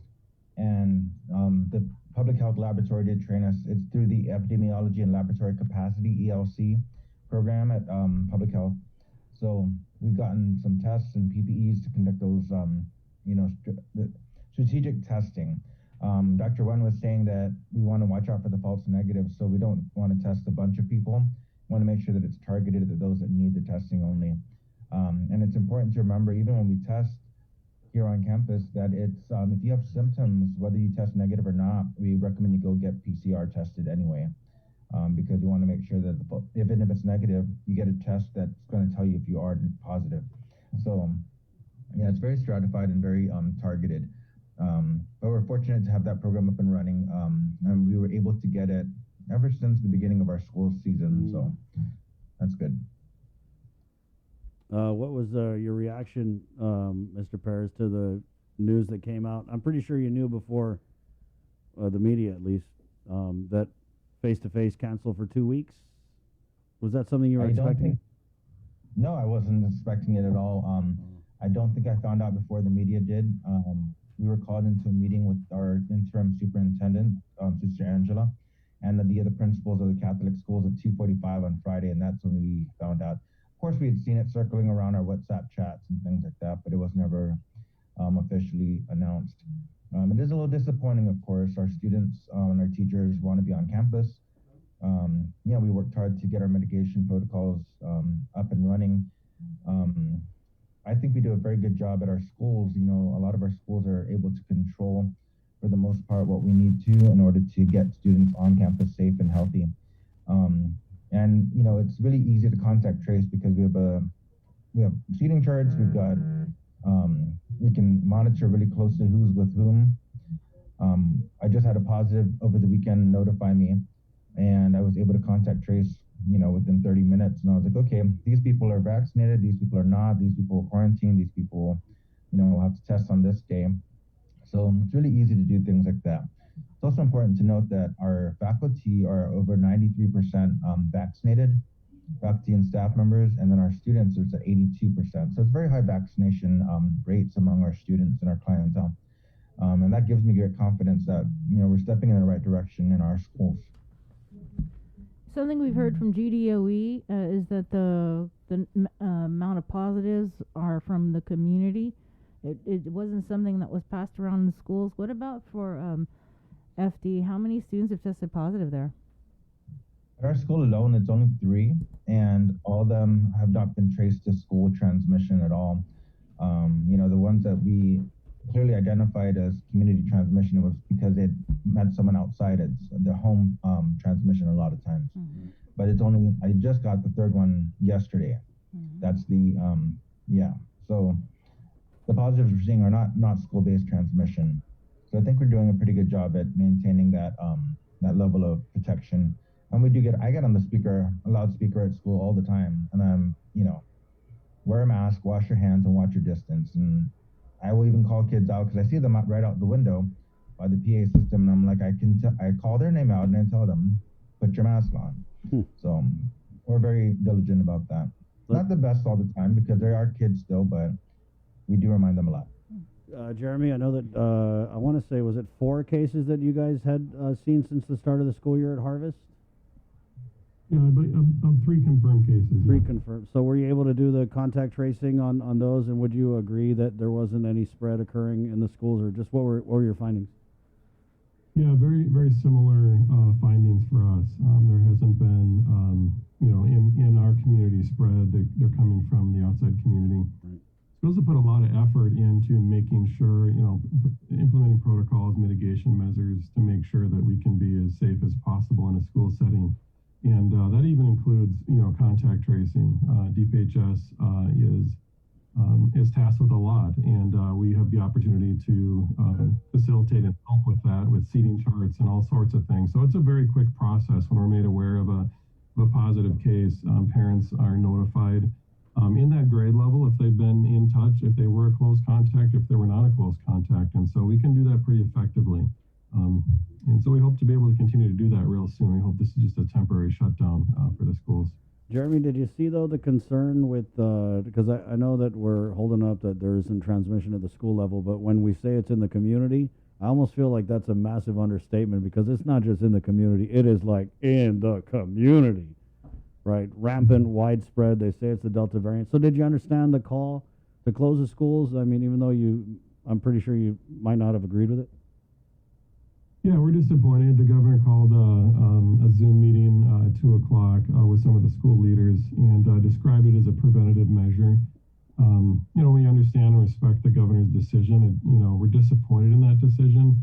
One of the difficult things in shutting it down without kind of evidence of school transmission is when can we open, right? So if there hasn't been an issue so far within the schools, the issue of restarting becomes really ambiguous, and there isn't something for us to shoot for, which is really concerning for our students. Yeah, there's no timeline. The EO just says temporary suspension of face-to-face learning. We'll go to the phones. Tony Diaz, the Archdiocese of Gatineau, on the line. Good morning, Tony. Thanks for joining us. No, thank you. I know you can hear we got a little panel going here, but just speaking for the Catholic schools under the Archdiocese umbrella, it kind of looked like Jason had sent me something.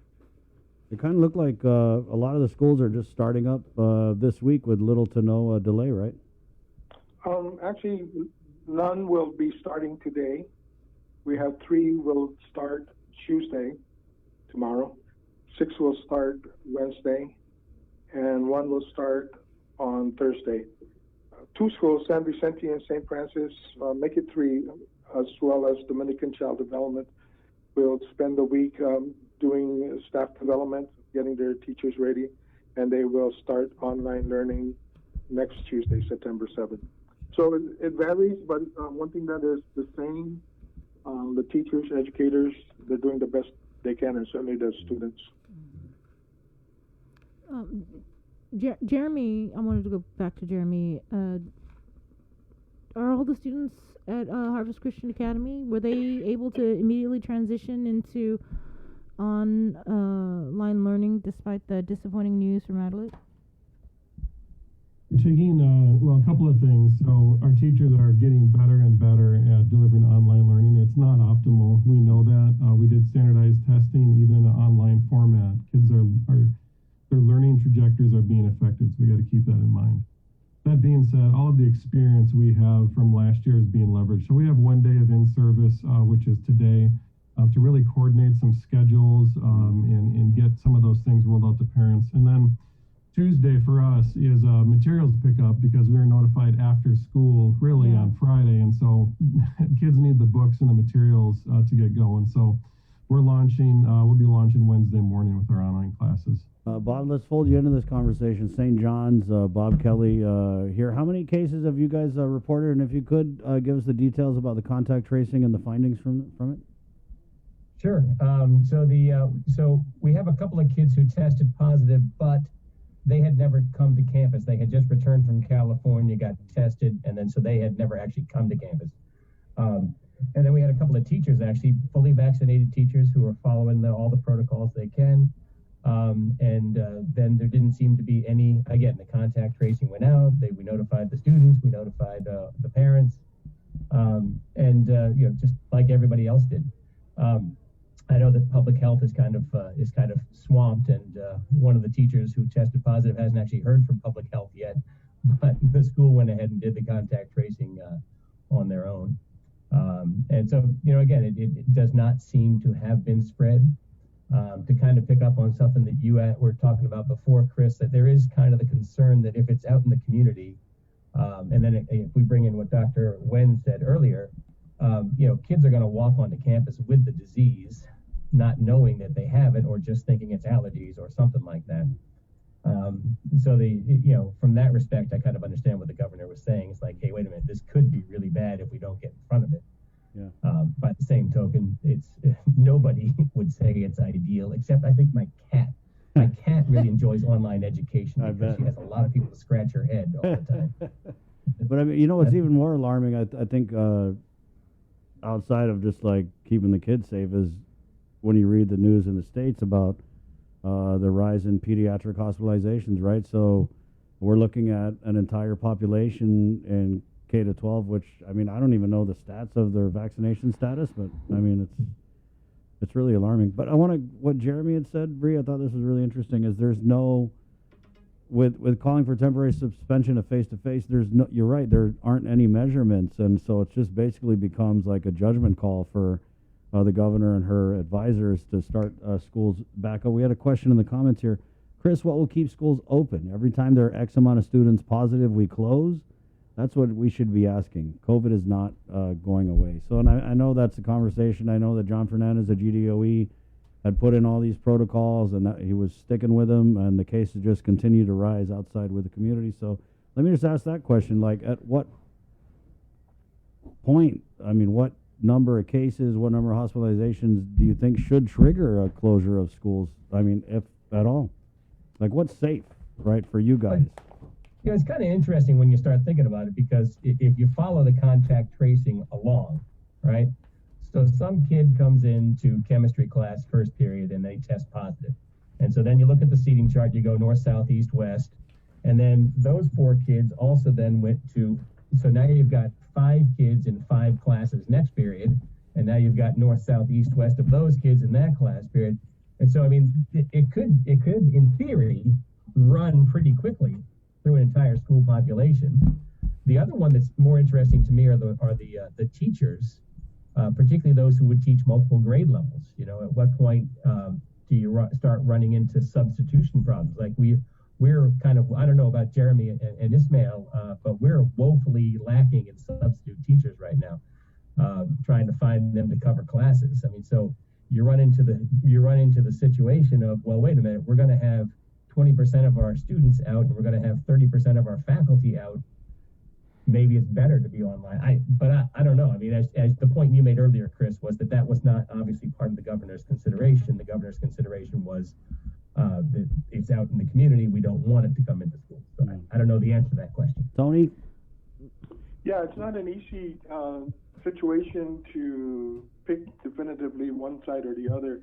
Many times it's looking at it in a balanced way.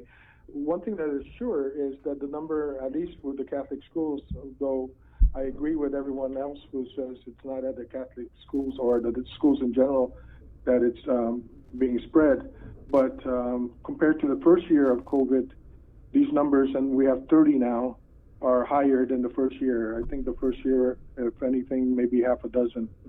But I don't think anyone really has a handle on the correct answer.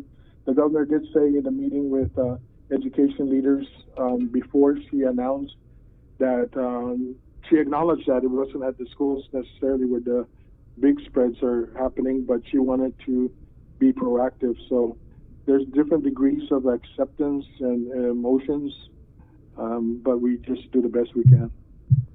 I wanted to ask, in your discussions with the governor, was there any inclination by her or any of her advisors of a possible mandatory vaccination for eligible students? No, I don't believe so. If I don't remember hearing that. Jeremy, do you remember hearing that? No, it wasn't. It was not a question that was asked. Well, you know, clearly she has the authority. Would you guys be up in arms if she were to mandate that for all students, eligible students, for all teachers in the private schools? Is that something you guys can do or would go along with, or? We saw private sector restaurants kind of respond, and yeah, we don't want to be divisive on the issue.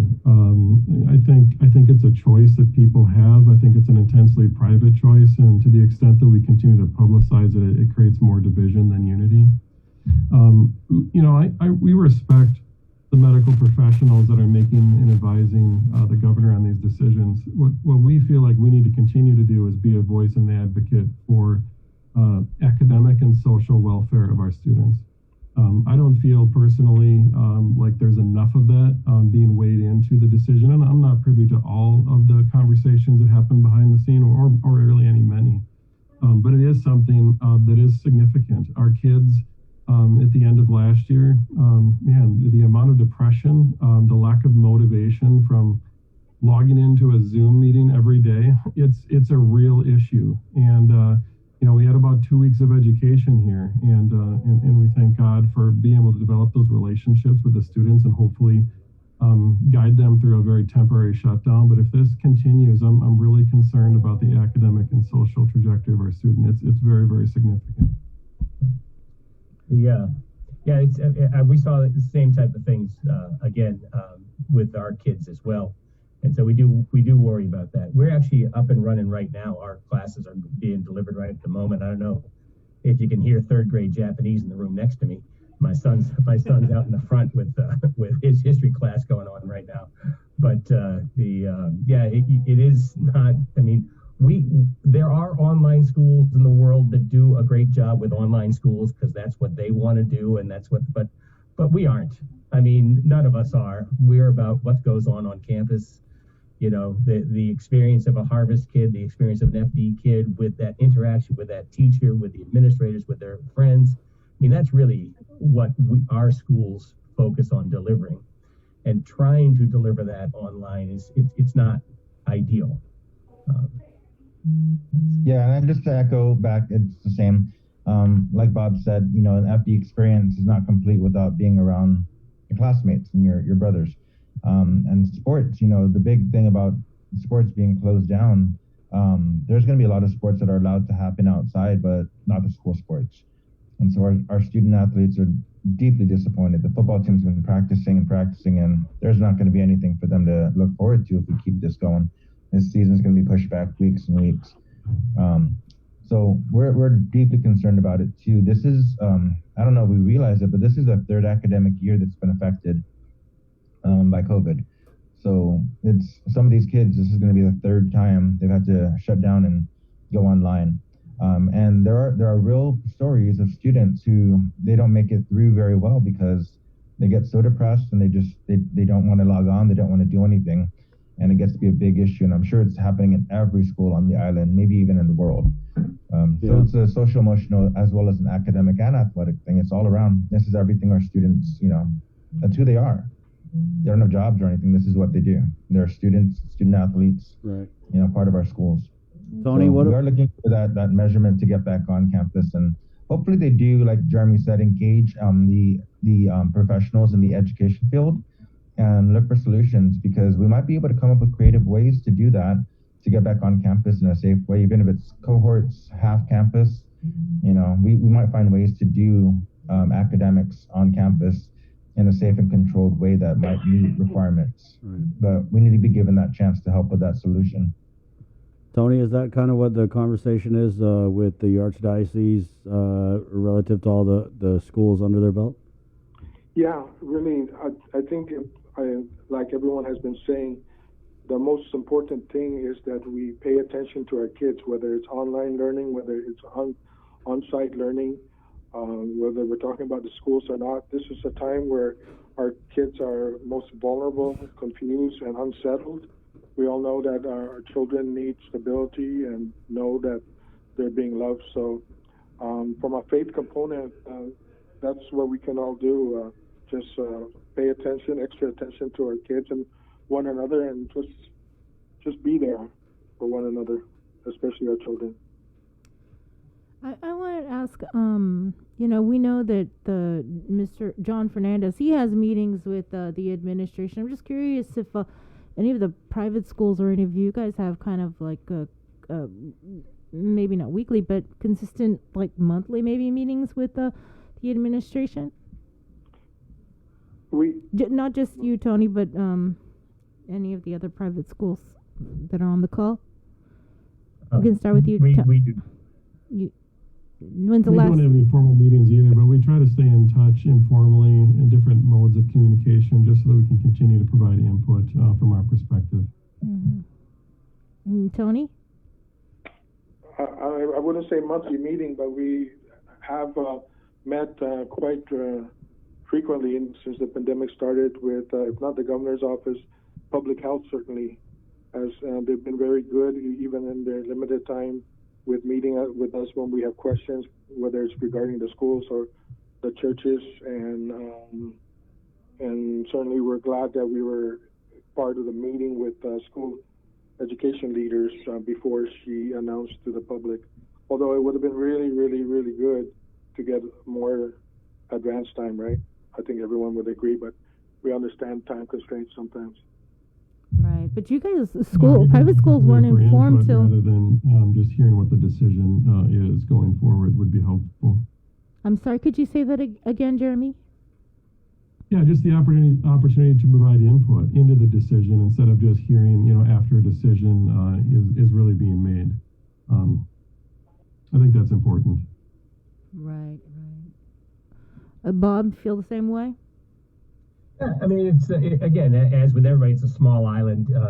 We do know people who know people, and as we all do, and but again, it's it should be ideally a conversation. But we support the governor and we support her actions, but that's it's what it is. It is what it is. But it just kind of reminds me of what last year we were kind of talking about this.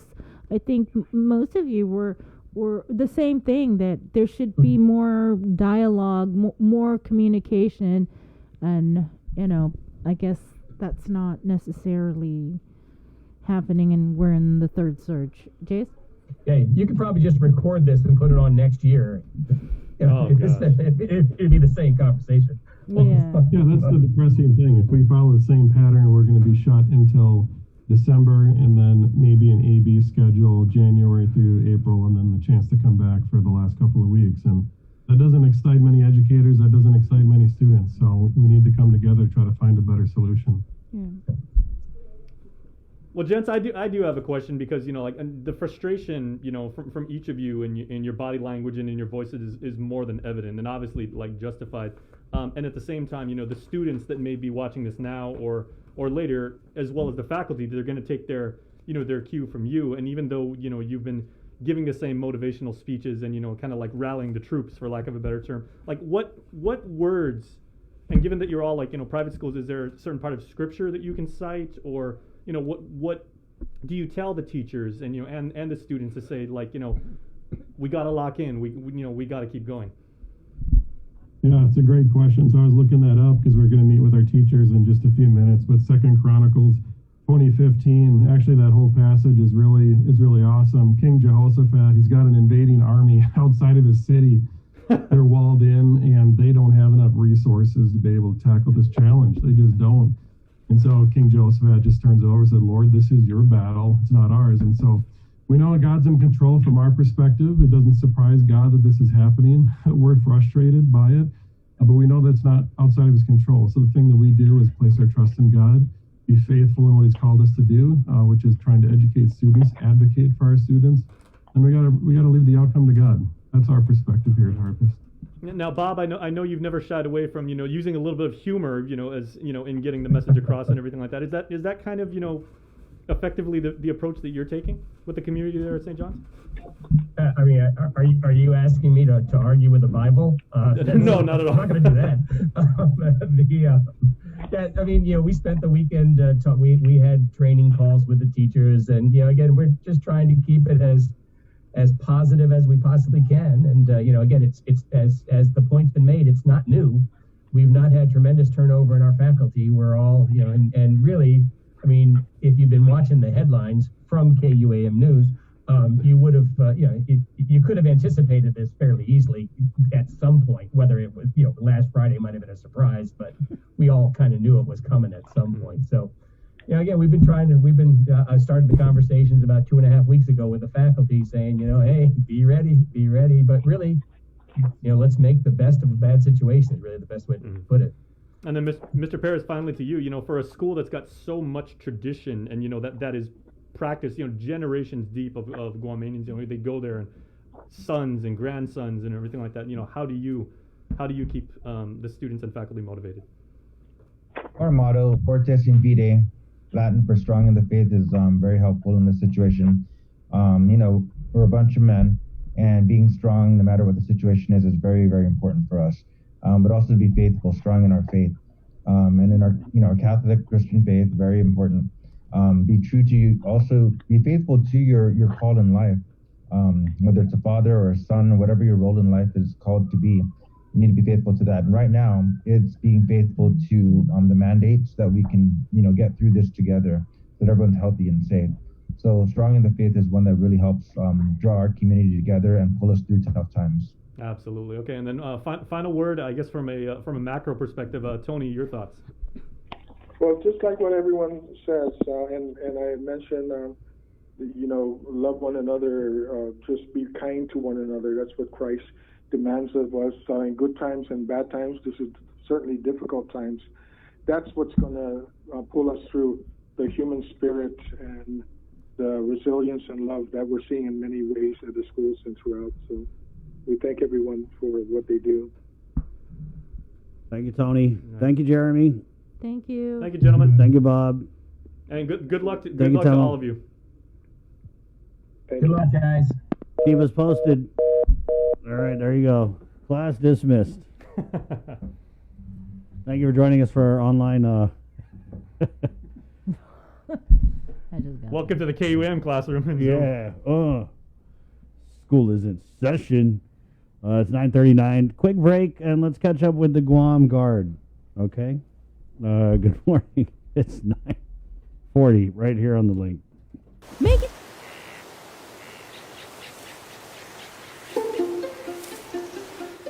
Guam was once home to over 12 native species of forest birds, each with their own unique sound, color, and role to play in our ecosystem.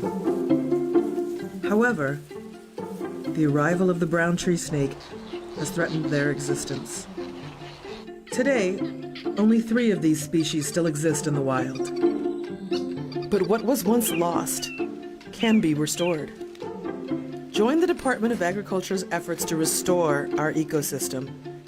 It is only through partnerships with various organizations and the community that we can give our native birds a future.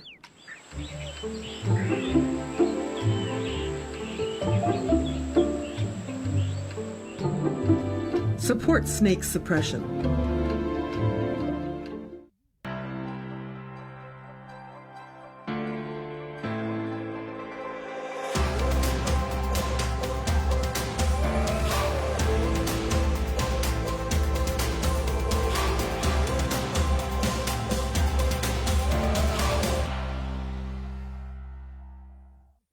Get the job done the right way by getting the right stuff at East West Rental Center. With years of experience helping builders, we definitely got what you need. Call 646-1463 or visit us in Upper Tumon. Open Monday to Saturday from 7 a.m. to 5 p.m. and on Sundays from 8 a.m. to 5 p.m.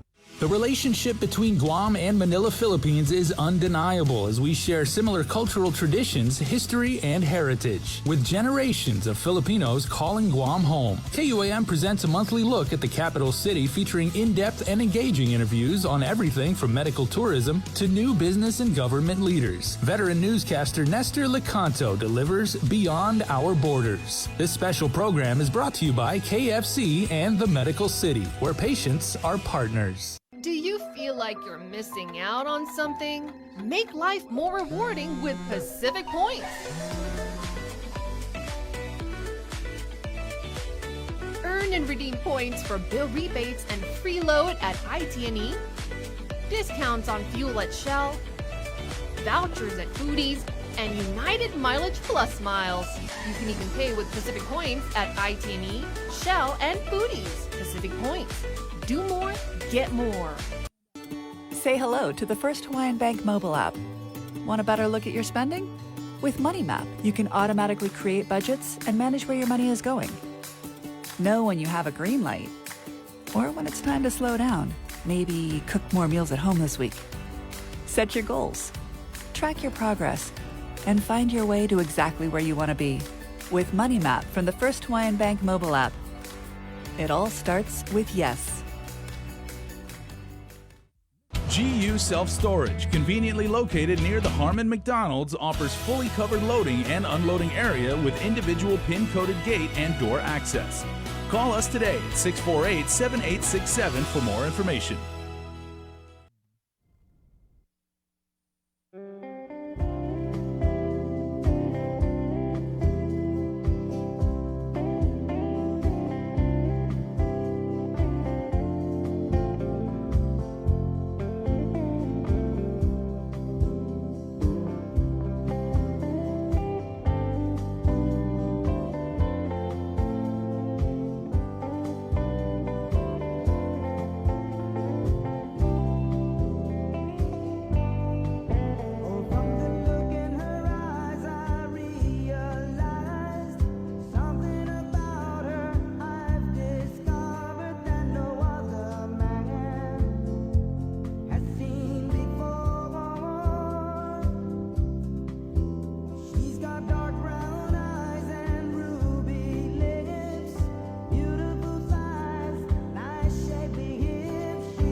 All right, welcome back. Let's go into the K-Wave News Zoom room. Mark Scott of the Guam National Guard standing by. We'll just get right into it, Mark. So we were talking last week about the old Forever 21 as a vaccination clinic site. I know we didn't see anything official out of the Guard, but everyone was kind of talking about it. So what's the status with that? Yeah, thanks, and good morning, everybody. How you guys doing? Yeah, you're right, Chris. We were looking at adding an additional site if the case, in case we needed it. So yeah, for the past few days now, we were working on opening up Forever 21, but it looks like it's not going to be needed at this time. We saw a downtrend in the numbers last week, so it looks like we're going to be able to sustain the mall where we're at. But we're still going to continue to see, we're going to survey other locations to see just in case we need an additional location. We're always going to have that in our pocket should the need arise. So you're looking at like in September maybe might be a good time when the booster shot, third shot is supposed to be rolled out? Yeah, that's a good example, Bree. Sure. If there is ever an increased demand, we're going to want to look at more locations than just the mall. Absolutely. Have you guys already been drawing up the blueprints for that effort, Mark? Because it seems like it's going to be a whole redo of what we're just finishing up now, which is basically getting needles in the arms of, over 100,000 people with this booster. Yeah, this is relatively new news, but it's not the first time we've heard about it. Our planners are down there with all their infusion and Mr. Brown's working out plans and coming up with their concepts of operations so that when that time does come, we will have a plan for sure. It's good you guys got a plan. Right, that's cool. It's refreshing. Mark, so when you talk about the numbers not supporting the opening of a new vaccination clinic because of a downward trend, can you go into that a little more? What were the numbers last week and how do they compare to the prior week or the weeks before? Yeah, last week it started off real busy. I think we had around mid 800s on the Monday, and then every day after that decreased down to, I want to say like 620 on Friday, which is a sustainable number for us. The reason for it, Chris, your guess is as good as mine. It may have had to do with the update of the EO. It may have had to do with, that's the amount of people who want to get the shot because it is still a choice. But whatever the reason is, the number that we saw at the end of last week is something that is sustainable at the mall. So how many more grown-ups are left? Because we've got how many more grown-ups, adults who are eligible for the shot are left, just based on your math? Because we have the kid population under 12 can't get it. Yeah, I took a look at the JIC release this morning, and I think we've been hovering around 80% or so of the eligible population. So, obviously I'm not smart enough to have a job that includes math, but whatever our population is minus 20% seems to be where we're at. And this is the last group of adults that are eligible for the shot. So do you think we're going to run up into a wall sooner or later of those people who just don't want it for whatever reason, even for medical reasons or whatever? I wouldn't call it a wall. The governor, her EO really presents a choice to people, and the people have that freedom to make that choice. A wall says that there's some kind of barrier, but the society that we live in grants them that freedom. So, those who want it, come and get it, and those who don't have to. Are you guys still providing any sort of support, like at the isolation facility, the quarantine facility, or transport? Yes, thanks, Bree. We have a lot of other stuff going on. You may have seen us at the testing site in Tejan. We're helping out with that. We're helping out Public Health Lab. We're helping with the vaccines. We're at the UOG call center. We are at the QFAC and ISOFAC still, to include the airport and to include the drivers who drive known positives to the Bayview. We're helping with the PEBT distro. We have medics at the hospitals and other things that we're supporting too. So yeah, there's still a lot going on for sure. Okay, so you guys have not stopped at all. Yeah, our operational tempo is what we call it. It's been pretty high. We have rotated people, new people come in, some people go off orders, but for the most part, we're in this fight and it's going to sustain it as long as we're needed. What about Afghanistan. Has the Guard been called upon to assist or asked, requested? Because we do see, in national media, there are several National Guards members from different districts who are participating in helping with this massive airlift and evacuation. Right. So they're calling it Operation Allied Refuge. It started a few weeks ago, and it has to do with evacuating our allied people in Afghanistan who are interpreters, cooks, drivers, things of that nature. So getting them out is called Operation Allies Refuge. Yeah. So a part of that now is they're taking some of these refugees to the States. I think there's 6 or 7 military bases that are housing the refugees temporarily. They can do things like process their visas, get their COVID-19 vaccination, get health checkups, things like that. So no Guam Guardsmen have been deployed to Afghanistan to help on that side. But the Air Force did a call out to ask for volunteers in the States, these bases where they'll be coming in processing. And we did have a few Air Guardsmen raise their hand to volunteer. So should that come down, should their orders get published, we may have a handful of Air Guardsmen that go to the States, to one of those military bases to help out with the in-processing effort here fairly soon. But Mark, you're not tracking any movement of Afghanistan refugees to the territory of Guam?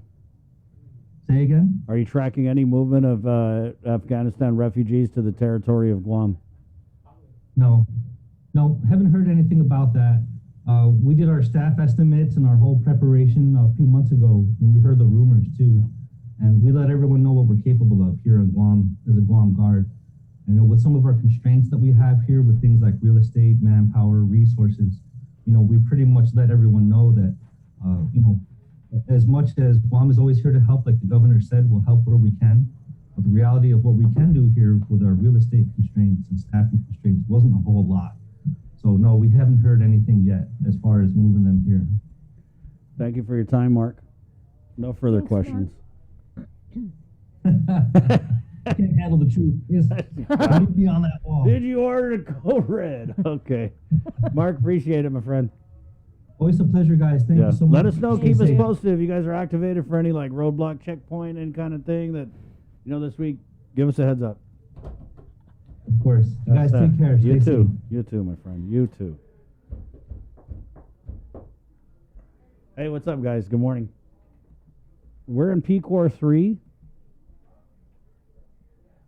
I feel like they should have changed that. Maybe we need to reinvent the status because it doesn't feel right that we're in PCOR 3 and there's all this stuff going on. Not going on is what I was trying to say.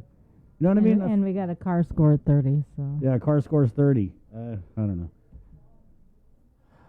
It's 9:52, guys. Good morning. Let's go ahead and close with the news, shall we? It's brought to you by Pacific Points with the very latest. And we'll make this brief then. From the KUAM News team. Sabrina Salas-Mazzanotti. Good morning, Sabrina. Today, the governor's executive order is in full effect. In-person learning suspended in both public and private schools serving pre-K through 12. As well, there is the new limits on social gatherings, 10 indoors for vaccinated and 25 outdoors. The latest numbers from the Joint Information Center as of Friday night, Guam recorded 372 new cases of COVID out of a total of 3,451 tests performed. More results from testing over the weekend will be released tonight. Also, since Friday night, GDOE announced 40 additional students tested positive for COVID and 8 employees. The Archdiocese also announced a total of 7 more students tested positive. The total number of GDOE students who have contracted COVID is 109. Catholic schools is 30. Online classes for GDOE begin on Tuesday, September 7th, because Monday, the 6th, is a holiday. According to a media release from GDOE, further instruction and guidance will be provided by your child's respective school. In addition to in-person classes being suspended, there will also be a suspension of interscholastic sports competition and practices. Fernandez told more than 300 people participating in their virtual input session that was held Saturday that while he and his team work on the transition from in-person to online instruction, he will also focus on what GDOE needs to do to strategize in order to get schools reopened as soon as the community is in a safer position. U.S. Navy Corpsman Max Soviak died in the Kabul airport attack that killed 13 U.S. service members last Thursday. Soviak was killed amidst the bombings at the Hamid Karzai International Airport. He briefly served on Guam, and his impact on the community is being felt. An avid athlete, Soviak competed in Submit in 2019. He shared his love of grappling with many in the community. The attack was the deadliest day for American forces in Afghanistan since August 2011. Soviak graduated from high school in Ohio in 2017. The clock is ticking for senators to pass the fiscal year 2022 budget. By law, it must be passed and sent over to the governor by the 31st, which is tomorrow. During debate on the budget Saturday night, an amendment was introduced by Senator James Moylan to delay the September 1st implementation of the increase of the minimum wage for 6 months. There was a compromise amendment, however, by Senator Talina Nelson to shorten that to 3 months or December. That, however, failed. Senators, though, continued working late into the night on Saturday. They finished up their section-by-section review of the more than 150-page budget bill, adopting appropriations for each agency. The measure will now undergo final review and reformatting, known as engrossment. Senators will reconvene to vote on Tuesday, 8:30, and that's a few hours ahead of the midnight deadline, again, to pass a budget. With your Tomorrow News now, here's Ken Concepcion. Buenos updates to get sunto gifunut sa morgan ni KUAM News. Presenta ni Familian Mizo gi First Hawaiian Bank. Adi emergency rental assistance na programa sa Gaya Adelanto. Segundo magis Departamento ng Administrasyon si Bernie Guinness, asangan na minagtres na cycle sa humatutong gediat sa 6 September sa kinubri menos siya no 9 na gasto. Igasto sa samana o internet na serbisyo, security deposit siya, dyan gastong tinalaikan residente. I-use treasury sa may-release na may bunayin gayon para ST pago na semana. Pero mas libyan na nanaw niya ST. Doon niya si Guinness na ST Departamento ng Administrasyon matututuhon talo siya gui. Masya hasta para ufak po Pandemic Unemployment Assistance na programa. Mananaga mas siya tao ni mang kwalifika para ST na programa ni Nanzudo ni Atikilon. Sa Vikid din daw gina Departamento ng Administrasyon Lokal sa asangan makontinue managwahan ng outreach na serbisyo. Kada Martes dan Webes giguang Power Authority sa niguang Water Works na ahensya giza FEDIAN. Para mas informasyon por Emergency Rental Assistance na programa, ano pa rin na website DOA. Por todo esta, 4 milyon pesos na salapi para 800 na household magasta. Kasi 25 milyon pesos tetenan. Mas artikulo, maapreba ni todo membro ni Board Guam Port Authority i-budget para adyo na ahensya para fiscal year 2022. Ano man meeting Webes kimapos na semana. Imaapreba na operating budget sa kana 47 milyon pesos. No kasi lamita milyon pesos menos kung ay mapos na sakan na budget. Irinabahan ni budget sa pudi Administrasyon Leon Guerrero Tenorio ni masoda empenyo ni para mautod gaston operations ang process siya. Sumilang dyan administrasyon ni Magasi Port si Rory Respicio. Asangan naman mago siya ni resulto ninyo niya audit. Di mapos na 2 anyos na tempo. Ni mafananan low-risk audit. Manmago siya ni Zonia Ban rating sa humudang negatibo, este mapupulan mas, tati negatibo, pues lusot tumus gi positibo. Di mas asunto, Guam Community College ni University of Guam sa profan mababaha entry todo di post-secondary na leksyon. Todi dos eskwela sa SMP makontinuya debi mas yung manasetbi, numasya hazi paro halong gi campus, debi likod yung mafagasi kanay niya, so mapraktiko di din stansyan susyat, so mas kapadzi di na niya linazan. Estudyante siya naman in-affecta po di hinit sa elementaryo sa secondary na eskwela, niya nasisita azudo, sa man mabibisu, no fanhano gato gi maestro pa mestra niya, pero masanganin ni problema niya. Asunto gin ni Korti, pero sabi 5 meses gi preso sa para pasi 5 na minita si William Tapas naman tanong niya. Apil ko guilty gi mapos na sakan, pridadagi otoridad polisiya, maindag 2 anos na tempo tati po jury tampering yun kausan kinanta di sa bineno. Maresta si mantono niya dan din sa dunya John Boom mantono niya, dyan ginin juror Greg Taikenko. Gidespues ay malangos gi preso si William mantono niya, debut set bi 2 anos na supervised release. Yuto mo na sunto gifinut sa moro gin ni KUAM para pago na Lunes, Segundo Presidente Kamala Harris sa sumugo ang ratu ginigit sa Guahan. Mamasangan ni KUM na Air Force 2 na Batconary, luman gi Anderson Air Force Base gi kasya launa media gi agan betnes. Tumadli si Harris na gobyerno anay sumugo para umaga sa Batconary niya. Según si Cristo Paco San Agustin, Communications Director para Adelup, ma-expresa no White House para makomiti siya para oportunidad di man mamela na tempo siya para mabisita mga giguahan. Para Guam News Network, Guam si Ken Concepcion. Yasuto ifinut sa moro sa presenta sa ninafatto ni Familiang Mizo di First Hawaiian Bank. Say hello to the First Hawaiian Bank mobile app, where you get smart insights into your finances so you can make smart decisions with your money. With a daily personalized feed, you can compare your monthly income to spending. That's better. Discover where your money is actually going. You might be surprised. See what's essential and what isn't. The more you use the app, the smarter it gets. With insights from the First Hawaiian Bank mobile app, it all starts with yes. Thank you so much, First Hawaiian Bank, for sponsoring some more news. It's Monday, August 30th, 2021. Good job today, guys. That was a lot of stuff, man. Yeah, it was. Thankfully, you guys can go on YouTube and watch, share, rewatch, reshare, like any of the interviews that we've ever done, because there's a lot of information there. Guys, but we know how to do this. You know, it's nothing new. Yeah, if you're unvaccinated, they got the clinic at the mall. But really, just let's do our part. You know, stay home, right? Wash your hands, watch your distance, wear your mask. I'm tired of hearing it. I'm so tired of hearing it. Yet here we are, guys. Okay. Well, like if you're unvaccinated, stay home. Yeah, well, if you're unvaccinated, you don't really have a choice. Why would you leave your house? You can't do anything. Right? Sorry. But yeah, guys, we know what to do to stop the spread of the virus. So let's do it. You know, the government can catch up later, but we've always been a very resilient people. We know what to do. So let's do it. Okay? All right. Thank you, Bree. No, thank you. No, thank you. What are you eating, by the way? That looks lovely. It's empanada. You know what it is. She called it black pepper empanada. Is it black? I don't know whose empanada this is, but it's called black pepper empanada. Nice. You get that? No, it's good, but sometimes you get that where they put like a whole bunch of black pepper. Anyway, it's 10:01. Joe, sir, good job today. Hey, bye. Do we want to do a takeaways? Because we did, guys. No. No, we don't. Okay, fine. But we're going to break up all the interviews. If you need more about the guidance that was released relative to the EO, we did a great interview with Tom Nadeau. And it is on their website, like he was talking about. The attestation form is on dphss.guam.gov. Then you click on the big button on the left that says COVID-19, and then they have all of the EOs, the guidance, the forms, and everything like that. And remember, you need at least one shot of the vaccine to go to the movies, the bowling alley, the work out at the gym. Work out at the gym, go to the dance studio. How many ballroom dance careers are going to suffer because of this?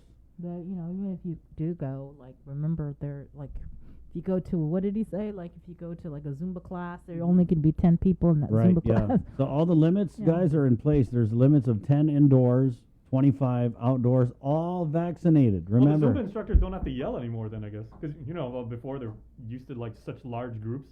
Yeah. Like, come on, everybody, Zumba! They still do because of the music. Yeah, now they could just be, hey, Chris and Bree, Zumba. So that was a good interview.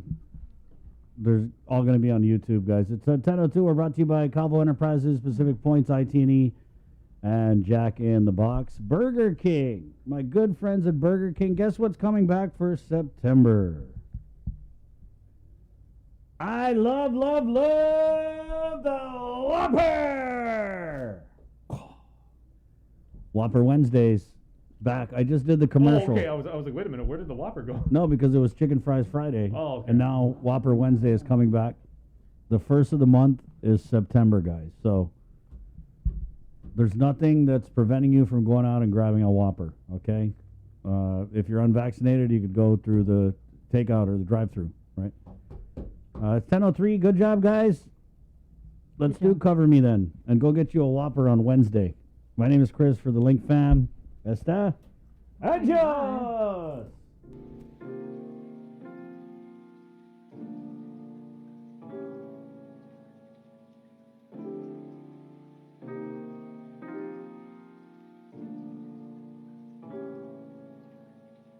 Gelato rolled up. Got a bottle of that Jackpot, that be life when it's radish. All that you love, everything around you, nothing but none. Late nights losing sleep up in HQ. I've been clean for a while, I've been great too. How you been? Been feeling better about myself as it late. Faith got me through the trouble, there be bags I need to chase. Found at the end of the tunnel there's a light. Told my demons that the bygones be bygones. I've heard people that I never should have heard. Even if I didn't mean it, still raised some concern in my heart. I don't wanna cause pain, I wanna heal with my art. People got their stories, but I'd rather let them talk. They ain't been in my shoes, they ain't seen what I've seen. They ain't been on my grind and they think they know me like that. You don't know me, you just knew who I was. Had a lot of self-growth in these past few months. Had to cut some people off cause they lost my trust. Fake friends, fake moves, even worse, fake love. People like to disappear when they get what they want. Only wanting you to win so they feel like they are part of it. Come up. Yeah, I've been a day one. Shut up. No, I don't wanna stress no more. Ain't no one to impress no more. Off cloud, I've been down that road. I was hurting on the low, now I'm cooling up in Zen mode. On the green cause I stopped all the benzos. I was almost taken out like a bento. Yeah, I took this life for granted, now I'm living. Looking back at all the bad shit I've done. It was wreck, but hope it's cool in the end. I don't wanna stress no more. Ain't nobody to impress no more.